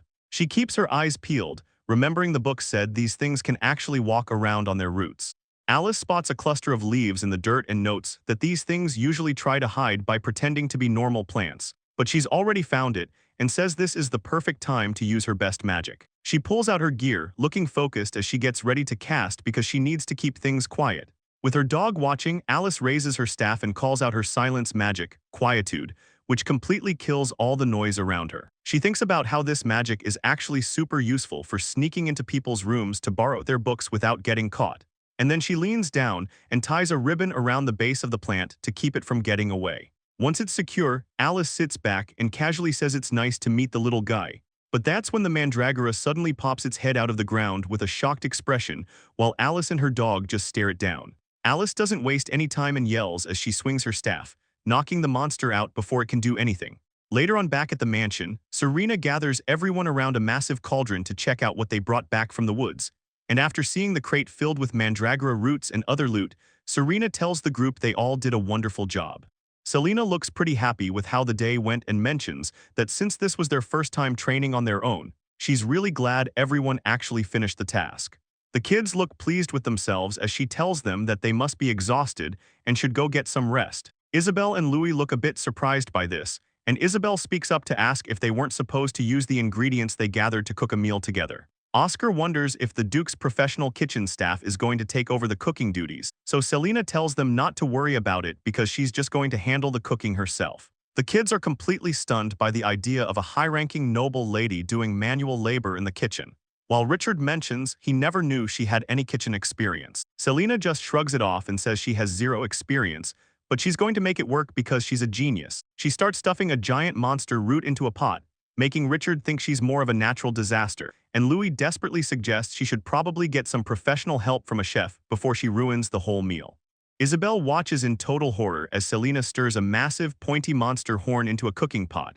The kids are freaking out and practically begging to help so she'll stop, but Selena just gives them a huge, sparkling smile. She's not hearing it and insists she's going to handle the whole meal by herself, telling them it's a reward for all the hard work they've been putting in lately. Isabel is shaking at how intense she is, while Richard just stands there looking like he's already accepted his fate. The kids realize she isn't joking around at all as she happily tells them dinner will be ready soon.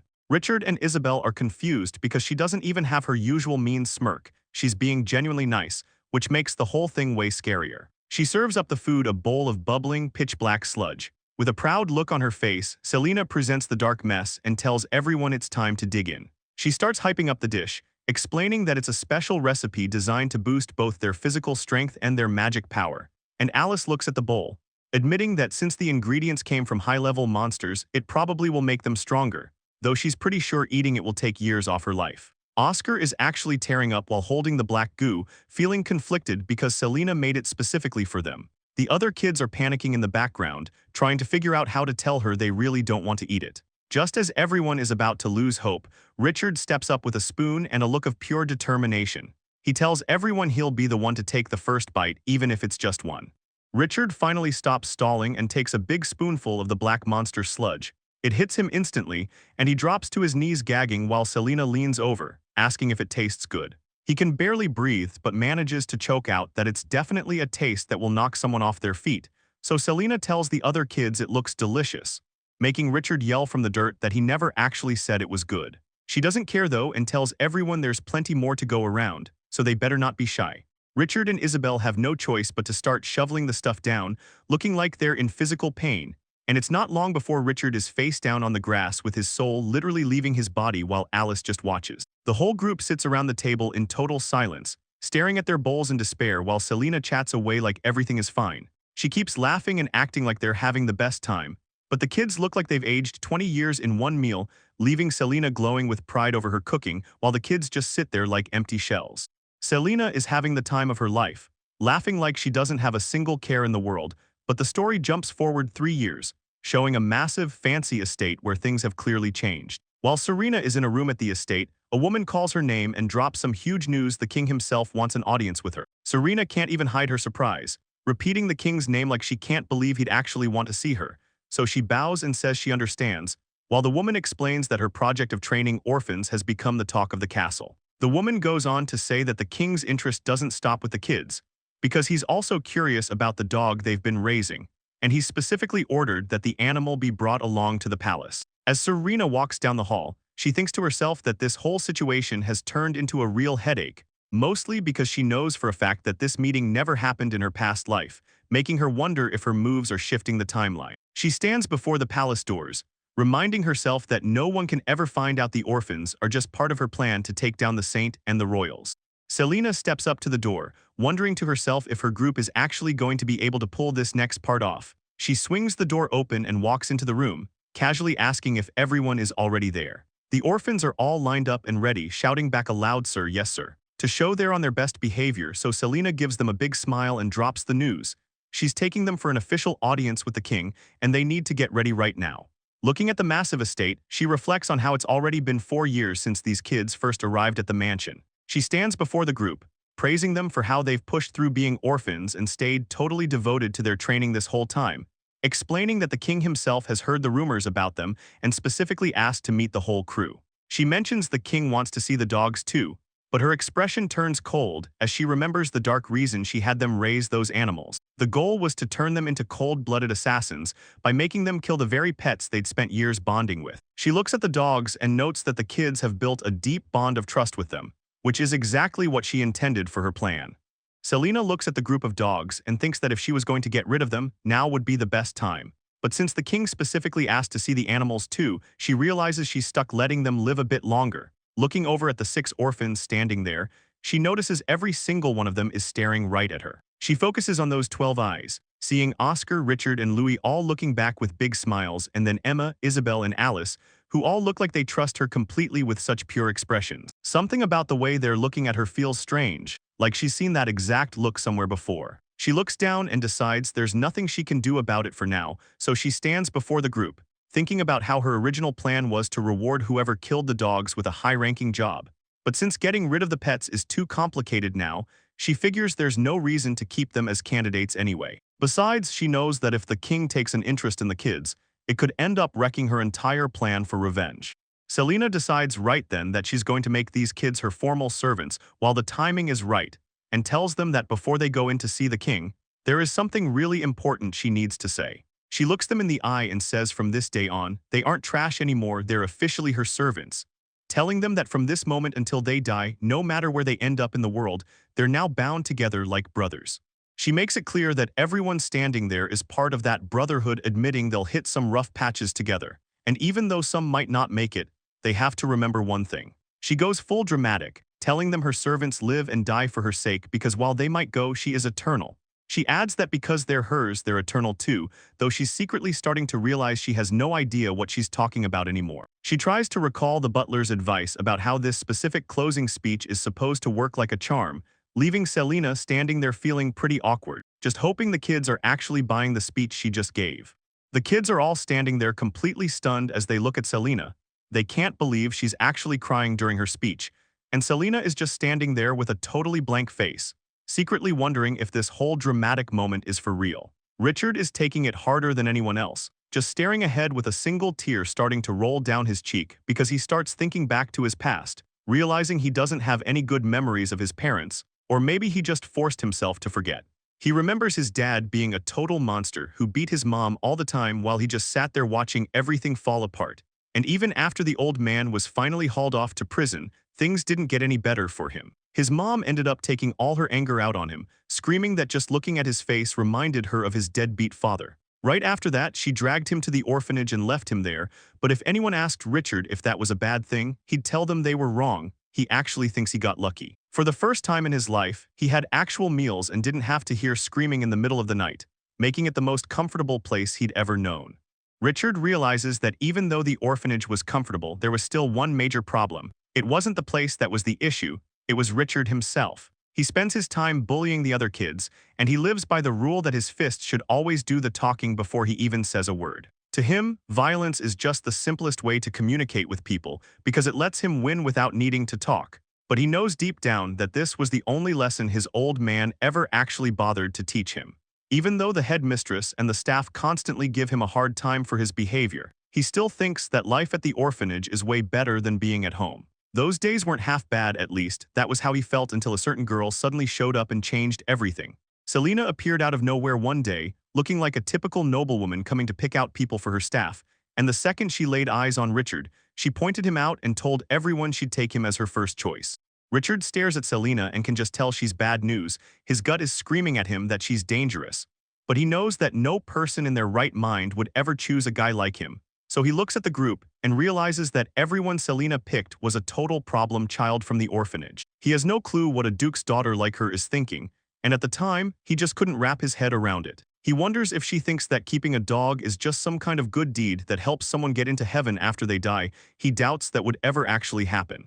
That's at least what he used to think back then, but things started to shift because he eventually realizes that dogs are actually pretty cute. He notices how the dog gets so hyped whenever they play together, and how it gets all depressed when Richard doesn't give it any attention, leading to the realization that this tiny little creature was actually giving him real love. He can't even believe it. In his entire life up until that moment, he never once believed that love was a real thing. Growing up as a kid who was ditched by his own parents, he always wondered where love was even supposed to come from for someone like him.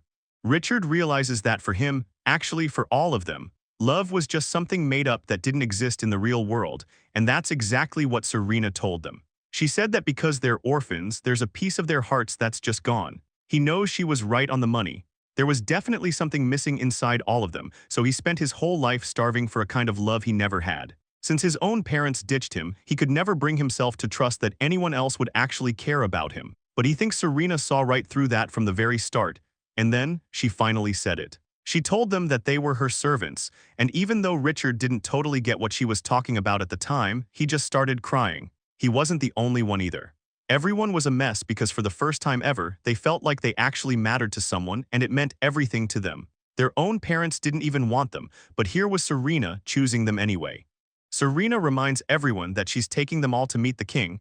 She even makes sure to mention that the dog is coming along for the ride. Richard is completely floored by the news, thinking about how meeting the king is something most normal people never get to do in their entire lives.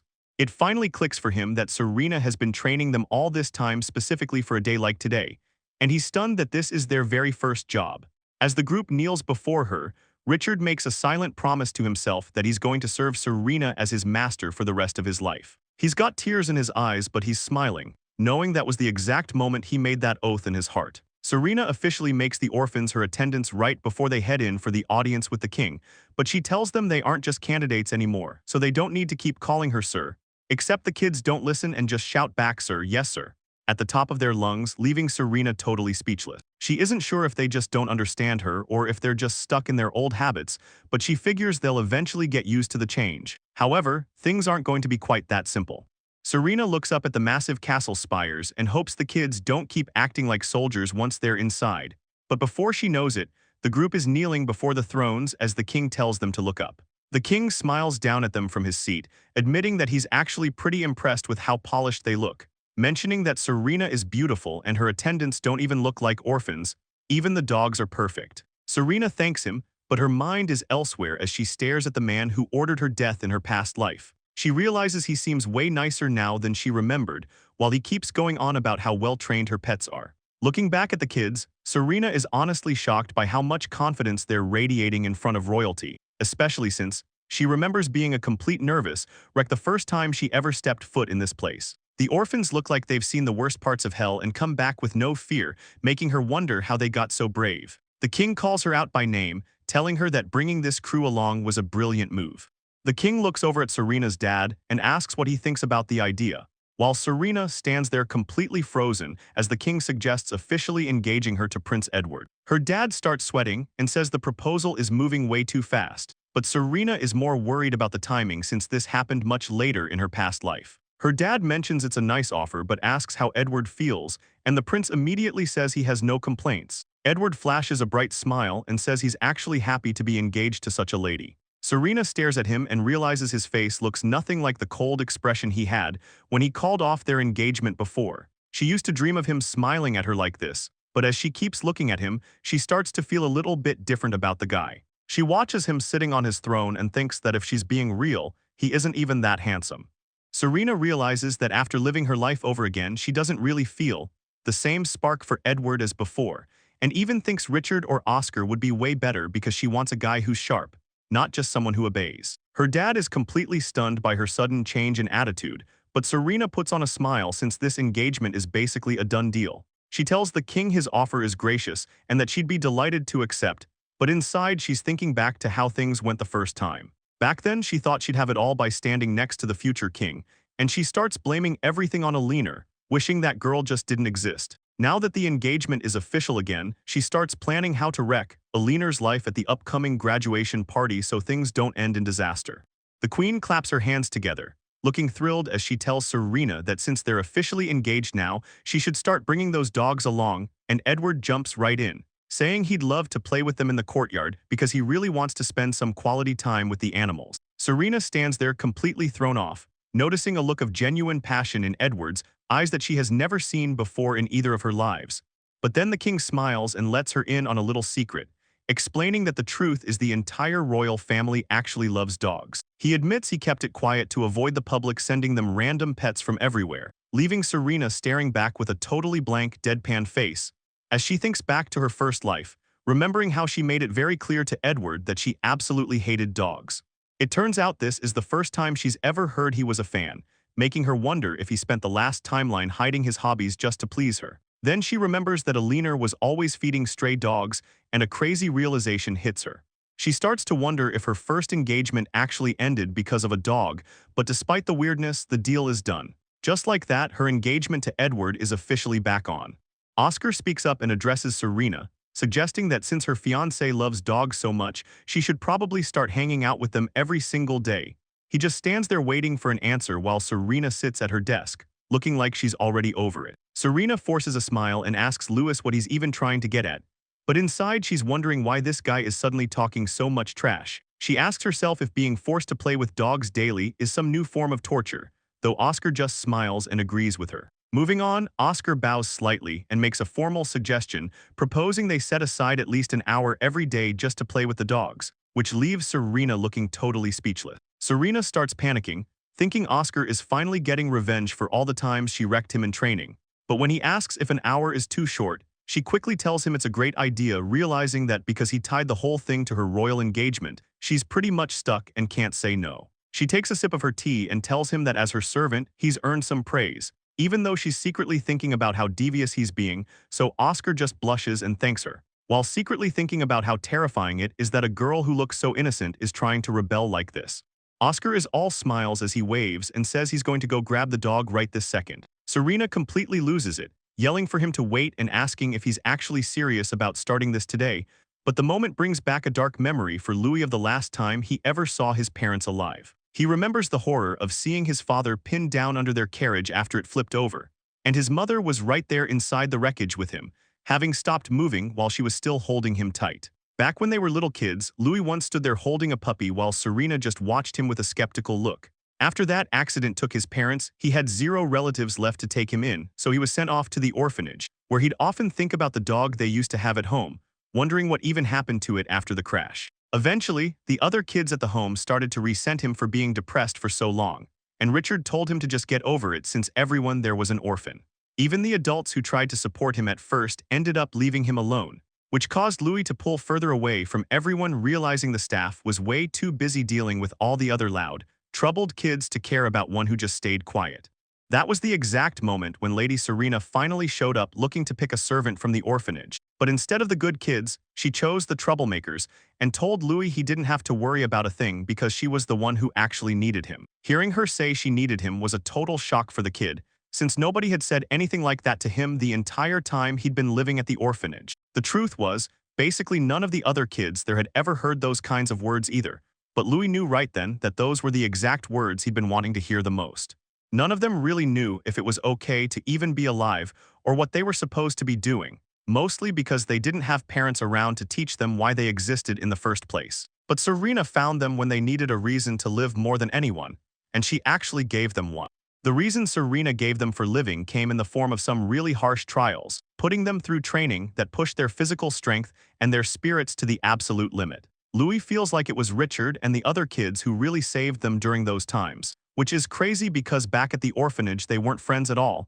They actually hated each other. But Serena played the villain on purpose just to force them to work together and bond. It was all calculated to make Louis and the others find themselves through constant study and practice. The best example of her plan was when she made them raise dogs. She wanted to teach them responsibility so they could finally grow into real adults. Everything seemed perfect, but one specific thing had been bothering Louis for a long time. Every time Serena looked at the dogs, she had this look like she was barely holding it together. Louis is just standing there when it finally hits him. He finally realizes what's been going on with Serena this whole time. He notices that whenever the dogs are around, Serena is actually struggling. She's forcing herself to stay back and not play with them. Thinking back, she always keeps up this super confident act like she's better than everyone else. She never lets anyone see her guard down or shows any sign of being normal or weak, but at the end of the day, she's still just a girl their age. Louis is totally sure that deep down, she just wants to hang out with a cute dog like anyone else would. The weirdest part is how all the dogs seem to love her too. They're constantly swarming her and acting like she's their favorite person. Louis realizes the dogs are so obsessed with her because she secretly loves them just as much. It's like they can sense how she really feels, so he starts wondering how he can help her out. He wants to find a way for her to play with them as much as she wants, and luckily, a perfect chance shows up. It happens while he's meeting with the king. It turns out the entire royal family are huge dog people, which gives Louis a brilliant idea. He goes to Serena and tells her that since she's engaged to the crown prince, and he's a total dog lover, she should probably practice by playing with their dogs every single day. Serena tells him it's a great suggestion while trying to keep her poker face on, but Louis can tell she's secretly over the moon about it. Louis watches her and thinks he finally managed to pay back one of his debts to Serena. For the first time, he feels like he can actually be proud of himself for helping her out. He gives her a big smile and tells her to please take all the time she needs and just enjoy herself. Serena is standing there with Edward and the other kids, surrounded by a whole pack of dogs, but her face suddenly goes totally blank. Her eyes turn dark as her mind starts racing, thinking back to the exact moment she was sentenced to be executed. She's standing there frozen while the dogs around her won't stop barking and sniffing at her, and suddenly Serena lets out this crazy laugh. The dogs are all over the place, running around and jumping, and one of them starts chomping down on her sleeve. She yells at the dog to stop pulling on her clothes, but it doesn't listen at all. Another one jumps up and she snaps at it to get its paws off her, but the dogs are relentless. She ends up pinned to the floor, screaming for them to stop rubbing their fur all over her, and she totally loses it. She starts panicking, saying she's going to die, and ends up crawling away while begging for someone to help her. Selena snaps back to reality with a sharp gasp, her eyes wide as she looks around at the chaos, and she sees the faces of the other kids. They're all standing there with these creepy, shadowed smiles, laughing at her like it's some big joke. She realizes right then that she's been totally set up, and that these guys were just waiting for the perfect moment to get back at her. Even though she's freaking out, she tries to pull it together by reminding herself that she's Selena Rosenberg, and if she lets this kind of petty stuff get to her, she'll never manage to make that saint girl grovel at her feet like she planned. She grips her skirt so hard her hand shakes, telling herself that being treated like this is absolutely out of the question, but her body won't stop trembling. She's hunched over while the dogs keep sniffing and crowding her, and she tries to force a smile, asking the dogs if they saw her stay strong. She keeps telling herself to have some pride as a duke's daughter, but the reality of the situation finally starts to sink in. She realizes she had forgotten one very important thing, that this hell she's stuck in isn't going anywhere. She starts laughing hysterically while the dogs keep jumping all over her, completely losing her grip. Oscar suggests they start spending time playing with their dog every single day. He decides this new routine is going to last forever, starting tomorrow, which means it's time to focus on Saint Eleanor. She's the one everyone's talking about, and the stories say she used her holy powers to take down a massive monster. She's basically a local hero now, and because of that one fight, her name spread across the entire kingdom in just one night. Selena thinks back to her past life and remembers how the whole saint legend started right when she turned 15, all because Eleanor killed that serpent beast. She gets a pretty devious look on her face, wondering what would happen to that legend if she just went out and killed the monster first. Moving on, the vibe in the room gets intense as Oscar yells out that they're all in. Someone asks the group if they truly love Lady Serena, and the kids shout back about lifelong loyalty. They're even talking about risking their lives for her, which is when Emma gets this wild look in her eyes. She screams at the group, asking them what it is that actually keeps them going, and Richard, Oscar, and Emma all lose it. They start chanting about blood over and over again like they've completely gone off the deep end. Serena's father watches the chaos with a nervous smile, completely lost as he asks Selena what those kids are even doing, but Selena just laughs it off, explaining that since it's their first time out as her retainers, they're just psyching themselves up by screaming about loyalty. The dad isn't really buying it though, mentioning he thought they were just heading to Lake Elfin to get away from the heat, and Selena just smiles and tells him that's exactly it, even though she's totally lying to his face. In reality, she remembers from her past life that a massive serpent is supposed to attack the lake this summer, so she's planning to steal the win from Eleanor, knowing that if there's no monster left to kill, Eleanor's reputation will be dead before it even starts. Without her status as a saint, Selena figures Prince Edward won't have a single reason to stick by the girl's side anymore. She only told the group they were going to go take down a serpent monster. But the kids just yell back, "Sir, yes sir," at the top of their lungs, making Selena wonder when they'll finally stop being so intense, especially when Richard starts screaming at the top of his lungs, demanding to know what the actual reason for their existence is. The retainers are all huddled up in a circle, screaming about killing things at the top of their lungs. Selena watches them and starts to think they might be a bit too bloodthirsty to be normal servants. It's pretty clear their time at the orphanage left them with some rough habits, and it's honestly becoming a huge pain for her to deal with, especially since her father is standing right there, looking completely stressed out by the noise. He nervously asks her if the orphanage they came from was actually that kind of place, and he points over at a massive pile of swords, helmets, and crates, asking what all that gear is even for. Selena doesn't miss a beat, calmly telling him it's just their regular luggage for the summer resort trip, claiming she heard the roads have been getting dangerous lately. Her dad looks totally confused, mentioning he hasn't heard a single report about any danger on the way, but Selena just acts like she didn't hear a word he said. She ignores his concerns entirely and gets the group moving toward Lake Elfin anyway. Later, Isabel pours tea for Selena, acting like the perfect maid. As she works, Isabel starts thinking back to her childhood and the woman she called mother. She never actually knew who her father was, but she always figured he was just one of the many guys who visited her mother's workplace. The truth was that Isabel was born and raised in a brothel. There were other kids there in the exact same situation, and they all grew up together like a big family, knowing that the girls would eventually work there too while the guys became laborers. It wasn't the best life, but back then she was happy enough just living like that. Isabel's childhood took a dark turn when she saw her mother lose her mind to delusions, and it was the first time she ever felt real fear. Just watching her mother fall apart like that, making her realize she never wanted to end up in the same spot. Eventually, her mother died from a common disease and was just dumped in a mass grave. But luckily, the Holy Haven orphanage was right next to that same cemetery. So Isabel took advantage of the chaos during a funeral to run inside, because she was desperate for a new life. The headmistress ended up taking her in with a kind smile, and even though the other kids were well-behaved, Isabel stood out like a sore thumb because of her rough background. She didn't stay an outsider for long, gathering the rowdier kids to form her own crew, claiming they only punished the bad kids by doing things like cutting their food or making everyone ignore them. Isabel tells the headmistress she's really grateful for everything, and explains she was only trying to keep things in order, but the headmistress cuts her off, telling her she can't keep taking it upon herself to punish others. Isabel knows she's been warned plenty of times before, so she asks why she should stop, since those people actually did something wrong. The headmistress stays calm and explains that only God is supposed to be the one handing out punishment. She tells the girl that God never ignores evil, and no matter who they are, everyone eventually pays for what they've done. But Isabel doesn't buy it at all, looking away and telling the director that God doesn't even exist.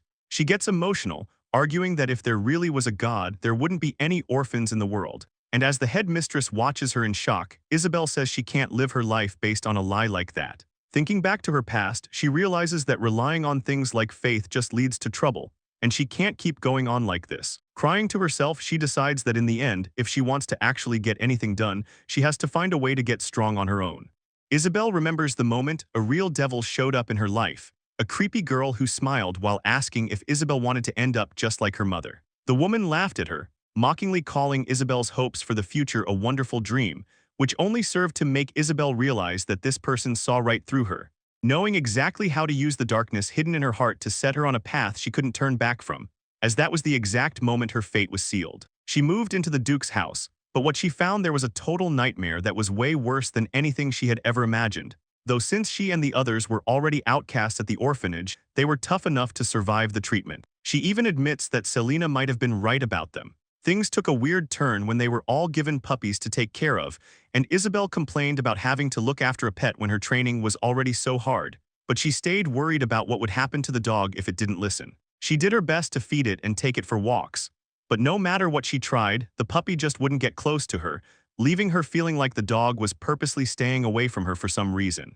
One day, Isabel finally hits her limit and snaps. She holds the puppy high over her head, but right then she looks straight into the dog's eyes and freezes. She was actually going to slam the poor thing onto the floor, but the puppy just looks back at her with these incredibly sad eyes, and seeing those eyes stops her cold because she realizes she's seen that look before. It reminds her exactly of how she used to look back when she was stuck at the brothel, just a kid with dead eyes, always living in total fear of something. She realizes right there that she doesn't have any other choice but to keep the dog and look after it. It turns out they all needed to face who they used to be, and Serena saw right through them the whole time, leading Isabel to finally open up her heart to the dog. And suddenly everything that's been happening starts to make sense. She figures out the real reason Serena is always keeping an eye on them is simply because of the love she has for them.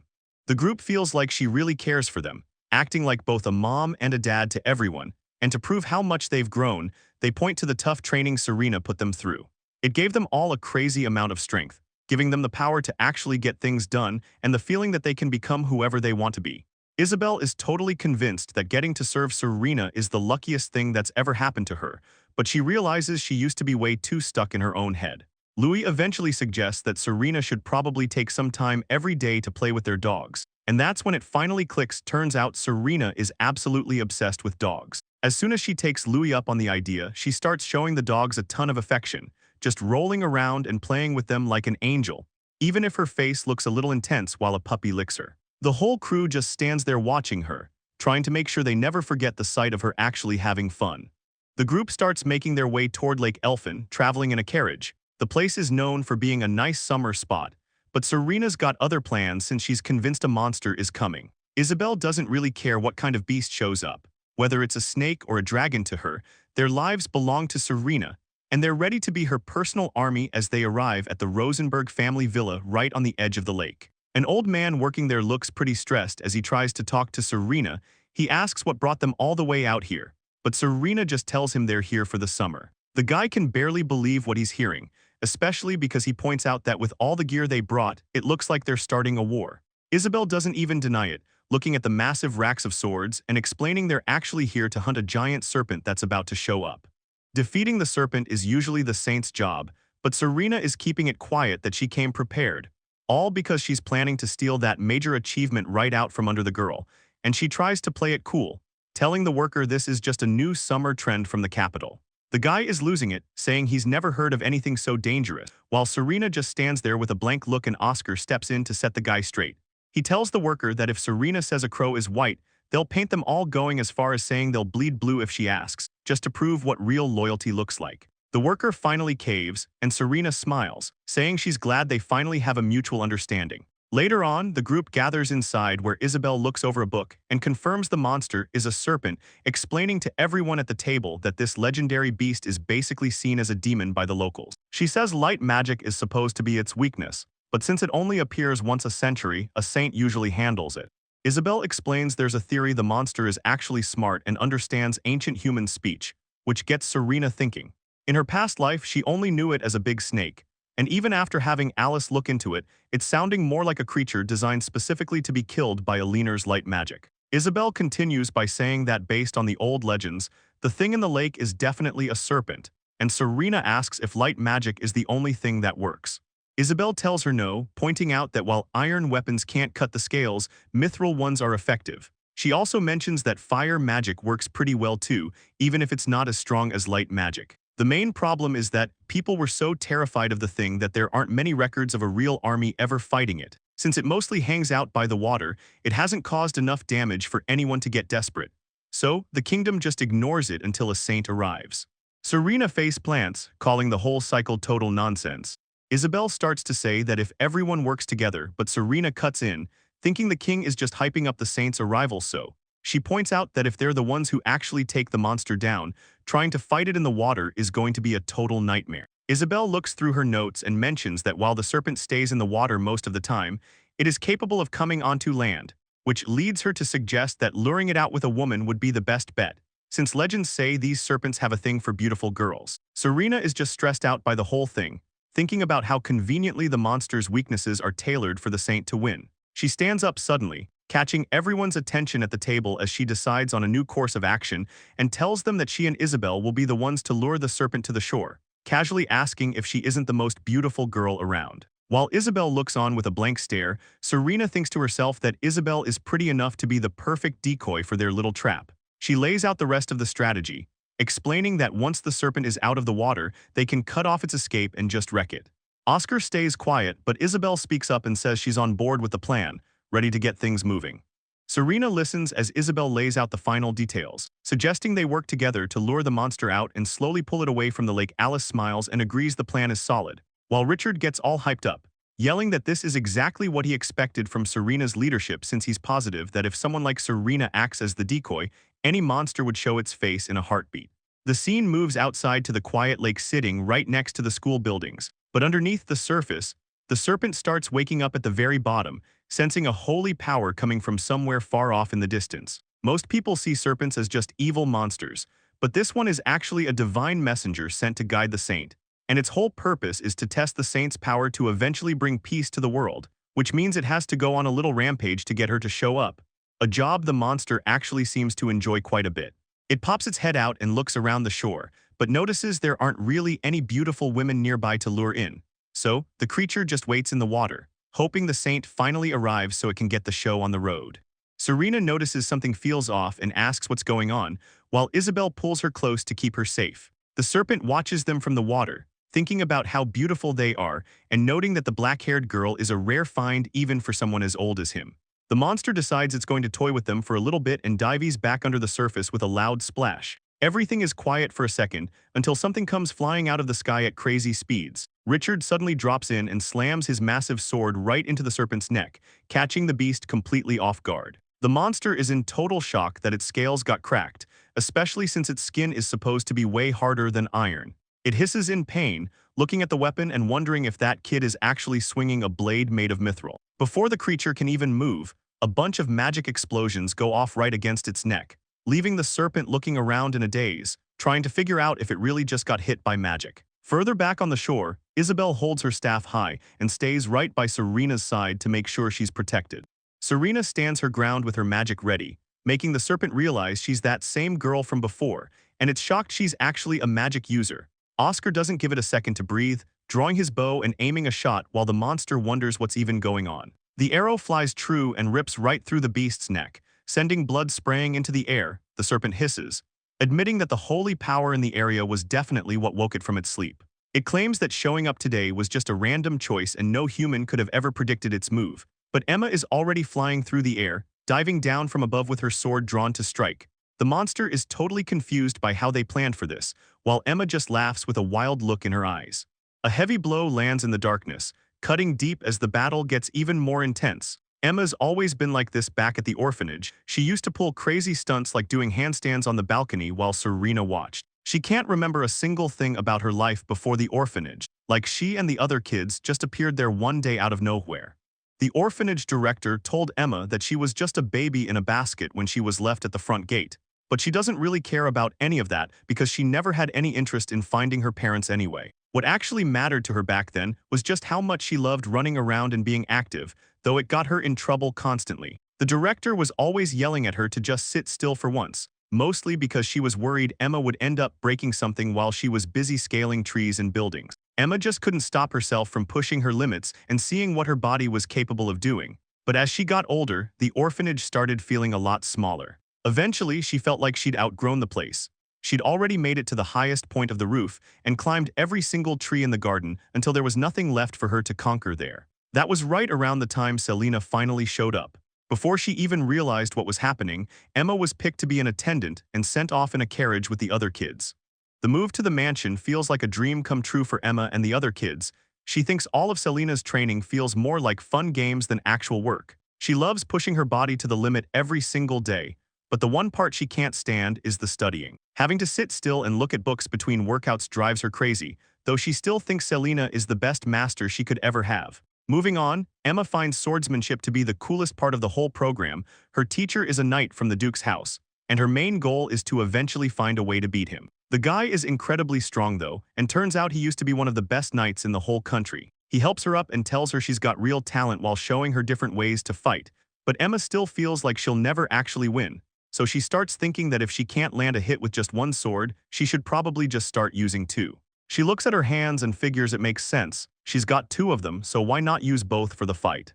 The sword instructor isn't exactly thrilled when he sees the new setup, asking about the dual wielding. He's heard rumors, but thinks it's a pretty weird way to fight, and Emma doesn't really care about being traditional or doing things the right way. She just wants to win, and she figures two swords will get her there a lot faster than one. The training pays off during their next session when she finally catches him off guard.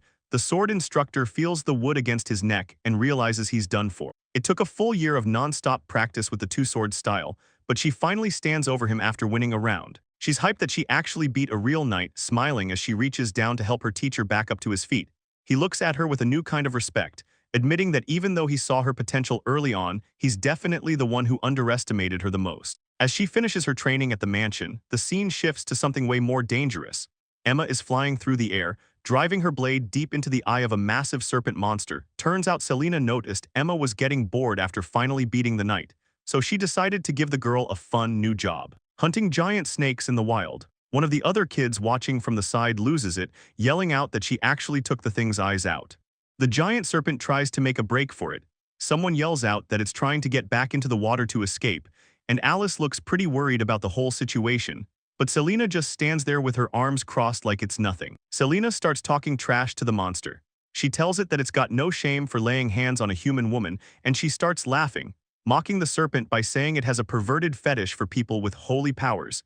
She even calls it by the name Yuuya Yurongu. She keeps the insults coming, asking if it needs a recommendation for a noble brothel that can find it a little earthworm to play with. But then the massive creature towers over her, looking completely pissed off. Richard is actually impressed, cheering her on because he thinks she's throwing out legendary insults in some ancient language, though Alice stays focused on the problem. She points out that even though the serpent is back on land, they don't have a way to actually take it down. She explains that their mithril weapons are basically useless. They can barely scratch the scales, and the blades are just snapping in half, leaving broken swords scattered on the ground. Even so, the serpent complains that it's still feeling the hits.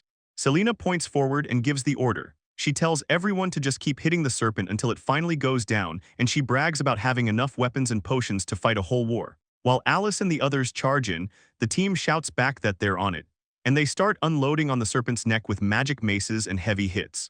Richard jumps into the mix, swinging his sword with everything he's got. He lands a massive strike right on the monster's head, which sets off a giant explosion in the middle of the woods, sending dirt and smoke flying everywhere. The sun starts peeking through the clouds as the dust finally begins to settle over the battlefield, showing the serpent completely wrecked on the ground, full of broken blades. As it dies, it mumbles something about magic power, and Richard asks if they actually managed to pull it off, while Selena just wants to know what its last words were. Alice looks pretty weirded out as she tells her the serpent called someone a devil and cursed them, leaving Alice standing there with blood on her face, just thinking about that word over and over again. Richard watches from behind as Selena stands over the dead serpent, her dress fluttering in the wind while Alice agrees they really did it. She looks at Selena, thinking about how she's never seen anyone so beautiful and cruel, yet so strong at the same time. Alice smiles through the blood on her face, saying that's exactly why Selena is a devil and the only one they would ever choose to serve, a truly noble devil. The moment is cut short when someone nearby calls out to get her attention, and Selena looks completely caught off guard. She instantly recognizes that voice and can't believe it's actually happening. She turns around fast, thinking there's no way, but Selena sees a girl in a white cloak walking up and asks if she's really here already. It turns out the person showing up is a leaner, and she looks pretty upset as she stands there in front of everyone. Just then the magic tutor shows up sweating and stressed, saying the whole situation is just unbelievable. He shouts out to everyone that Selena and her attendants have officially defeated the giant serpent from the lake. The magic tutor's voice rings out across the area, announcing to everyone that the serpent has finally been taken down. Selena stands back with her group, watching as a leaner slowly walks away toward the light of the clearing. Selena keeps her eyes on her and thinks to herself that these people showed up way earlier than she planned for. She speaks up, asking a leaner if she hurried over just because she heard the hunt had already started. Selena's expression goes cold, her eyes filled with a dark sort of focus as she waits for a reaction. But the truth is that it's already too late for anyone to change what happened. A leaner stands there in the middle of the mist, looking completely alone as someone calls out her name. She has this distant look on her face, but then she turns and addresses Selena directly, saying she assumes she's speaking to the lady of House Rosenberg. Leaner points out that Selena looks pretty shocked to see her, and then asks what she was actually planning on saying. Selena doesn't look bothered for long, she just lets out a small, confident smirk, while Leaner starts losing it in her head, wondering why Selena had to go and finish the job herself and begging her not to be so reckless. Selena looks at the monster and thinks about how in the original story, Leaner was the one who was supposed to kill it, becoming a saint that the whole country loved. But since Selena stepped in and finished the job herself, that whole future is basically gone, which means the Alina in this life is nothing special anymore. She's just the daughter of some low-level noble with no real power or title to her name. Suddenly, Alina's eyes light up with this crazy amount of focus and determination. She moves fast, getting right in Selina's space and making her jump back in total surprise. Selina is caught off guard and asks what she thinks she's doing, wondering if Alina is actually trying to start a fight with her right now. She looks Alina down and asks if she's really trying to prove how strong she is by taking on the person who just took down a giant serpent. Selina gets a mean smirk on her face and starts charging up a ball of magic, telling Alina that if she wants to go, they can settle it right here. But instead of fighting, Alina just bows down as low as she can and thanks her for everything, leaving Selina standing there with her magic out, looking like a total idiot. The magic in her hand just fizzles away while Selina stands there completely speechless, having no clue why she's being thanked. Alina keeps her head bowed and says it's an honor to meet Lady Serena for the first time, finally introducing herself as Alina Hamilton. She continues by saying she wants to express how truly grateful she is for Serena stepping in and killing the giant serpent. Serena thinks to herself that she definitely didn't do it for this girl's sake, so she just asks why Alina is the one thanking her anyway, and Alina just looks down at the ground with her hands clasped together, looking a bit unsure of herself as she explains that she actually just recently awakened to light magic. She tells Serena the church people told her that this magic proves she's a saint, and that stopping the serpent was supposed to be her job, adding that they filled her head with all those expectations right before sending her out to this location. Serena acts like it's no big deal and asks if that's the case, then jokes that maybe she should have just let Alina handle the monster alone. Alina gets a serious look on her face and immediately says no, cutting Serena off before she looks back down at the glowing magic in her hands, and confesses that she was honestly just terrified, admitting that the fear didn't go away even after she figured out how to use her light magic. Alina looks down at her hands, admitting she's really nothing more than a normal 15-year-old girl, someone who's never actually had to fight a day in her life, until she was suddenly told to go out and face a terrifying monster like that serpent. Just being there made her so scared she couldn't even help herself. So when she found out Lady Selena had already taken care of the beast, she felt a massive wave of relief. She starts tearing up with a smile, telling Selena how thankful she is, though she quickly tries to wipe her eyes and apologizes for getting so emotional. Selena just stands there completely speechless and staring at her with wide eyes. She doesn't say a single word for a long moment because she can tell just by looking at her that the girl isn't lying at all. It's a lot for Selena to wrap her head around, so she finally asks Alina what she's even thinking. She points out that she basically let a once-in-a-lifetime chance to be loved by the whole country as their saint just slip away. And without killing that serpent, there's no way for her to actually prove herself to anyone. Selena is visibly stressed, asking why she isn't more upset about losing her big moment, but Alina just calmly says she doesn't need any of that, explaining that the saint title was way too much pressure for her anyway. She says she would have been perfectly happy just staying home and helping her father manage their own land.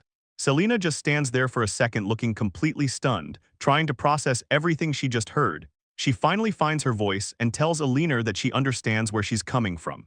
Selena apologizes for dragging her all the way out there for nothing and tells her to have a safe trip back, so Alina bows and thanks her before turning around and starting the long walk home, leaving Selena alone in the woods. Selena looks down at the ground and decides it's finally time for her to head home too, but not before the leader of the group tells everyone to clean up the mess they left behind. The knights quickly shout back that they're on it. Later on, Selena's carriage pulls up to the front of the massive family estate. Serena's father is right there to meet her, laughing and saying he heard her performance was absolutely incredible, while a bunch of dogs go crazy barking and jumping all over her. He mentions that even the king was really happy with her, and Selena just smiles and thanks him, even though she's got dogs literally jumping on her head. She realizes it's kind of funny that the very first ones to greet her home were all these pets. Selena thinks it's a bit of a letdown that Alina didn't put up more of a fight, but at least stealing the credit went perfectly. She's heading to the academy next and plans on watching everyone closely to make sure she's the one who ends up as the next queen. Back at the estate, her father says he's proud of how well the servants she trained have been working, and adds that the king has some pretty high expectations for her now. He points out that there are tons of places in the kingdom dealing with monster attacks, so the king wants her to go handle them. Selena holds a puppy and wonders why they can't handle it themselves, though she knows she can't actually say that out loud. Usually the knights only care about the big cities, so monsters in the wild get ignored unless things get really bad. Adventurers usually do the dirty work, but it's not that simple anymore. If a village is broke, they can't hire anyone to help with monsters. And if the beast is too strong, even the pro-adventurers skip the job, leaving the people desperate for a saint who will use powerful light magic to wipe out the monsters for free. Selena tells her father she gets it, but she's determined to start at the academy next year, so she wants to use that as her deadline. She finally got engaged to Edward, and it's a waste if they don't spend time together there, so her father smiles and says he'll handle explaining everything to the king personally. Selena looks down, thinking about how this whole thing has become such a massive pain, but then she realizes that getting famous in the process actually makes it a pretty good deal. She looks back on her past life and remembers how, besides being a duke's daughter, she didn't have anything of her own. If she's actually going to be the queen this time, she needs some real wins to prove she belongs. And it's kind of crazy to her that it took living a whole second life just to figure that out. The group arrives at a quiet village tucked away in the mountains, where the village chief immediately begs Selena for help, mentioning he heard all about her killing that legendary serpent, so he figures she can definitely handle the lesser demon that's been terrorizing the people in Trekkie village lately. Selena looks a bit surprised and repeats the name of the monster back to him, remembering that it's basically just a giant bat with human arms and legs, which usually isn't even that strong. She asks the chief why they don't just hire a cheap adventurer if the monster is that low level. But the chief gets serious and explains that a saint from 100 years ago had to seal these things away because there were just too many to kill. He lets her know the seal just broke recently, and Selena realizes this is going to be a huge drag. So she complains to herself about how the previous generation did a half-assed job and left a mess for her to clean up, while the chief wonders if they left the work for them on purpose, then asks if all the girls with her are holy maidens too. Selena confirms the chief's guess and asks if there's some kind of problem, but the chief just trails off and says no, while looking pretty unsure as the villagers nearby start whispering to each other, worried if a noble girl and a bunch of kids can actually handle this. One guy tells the other to be quiet so they don't get overheard since Selena is already listening in. She catches the vibe of the conversation and thinks she understands what's happening, but she totally misreads the situation. She thinks they're just intimidated by her noble status, while the chief is actually just worried they can't fight monsters. Looking around at the small village, she tells herself these people probably haven't seen a girl as pretty as her because they live so far out, so she decides she should try to act a bit more approachable to make them feel better. She snaps her fingers and calls out to her group, ordering them to go grab some tea. The entire group bows down immediately, following her lead like it's the most natural thing in the world.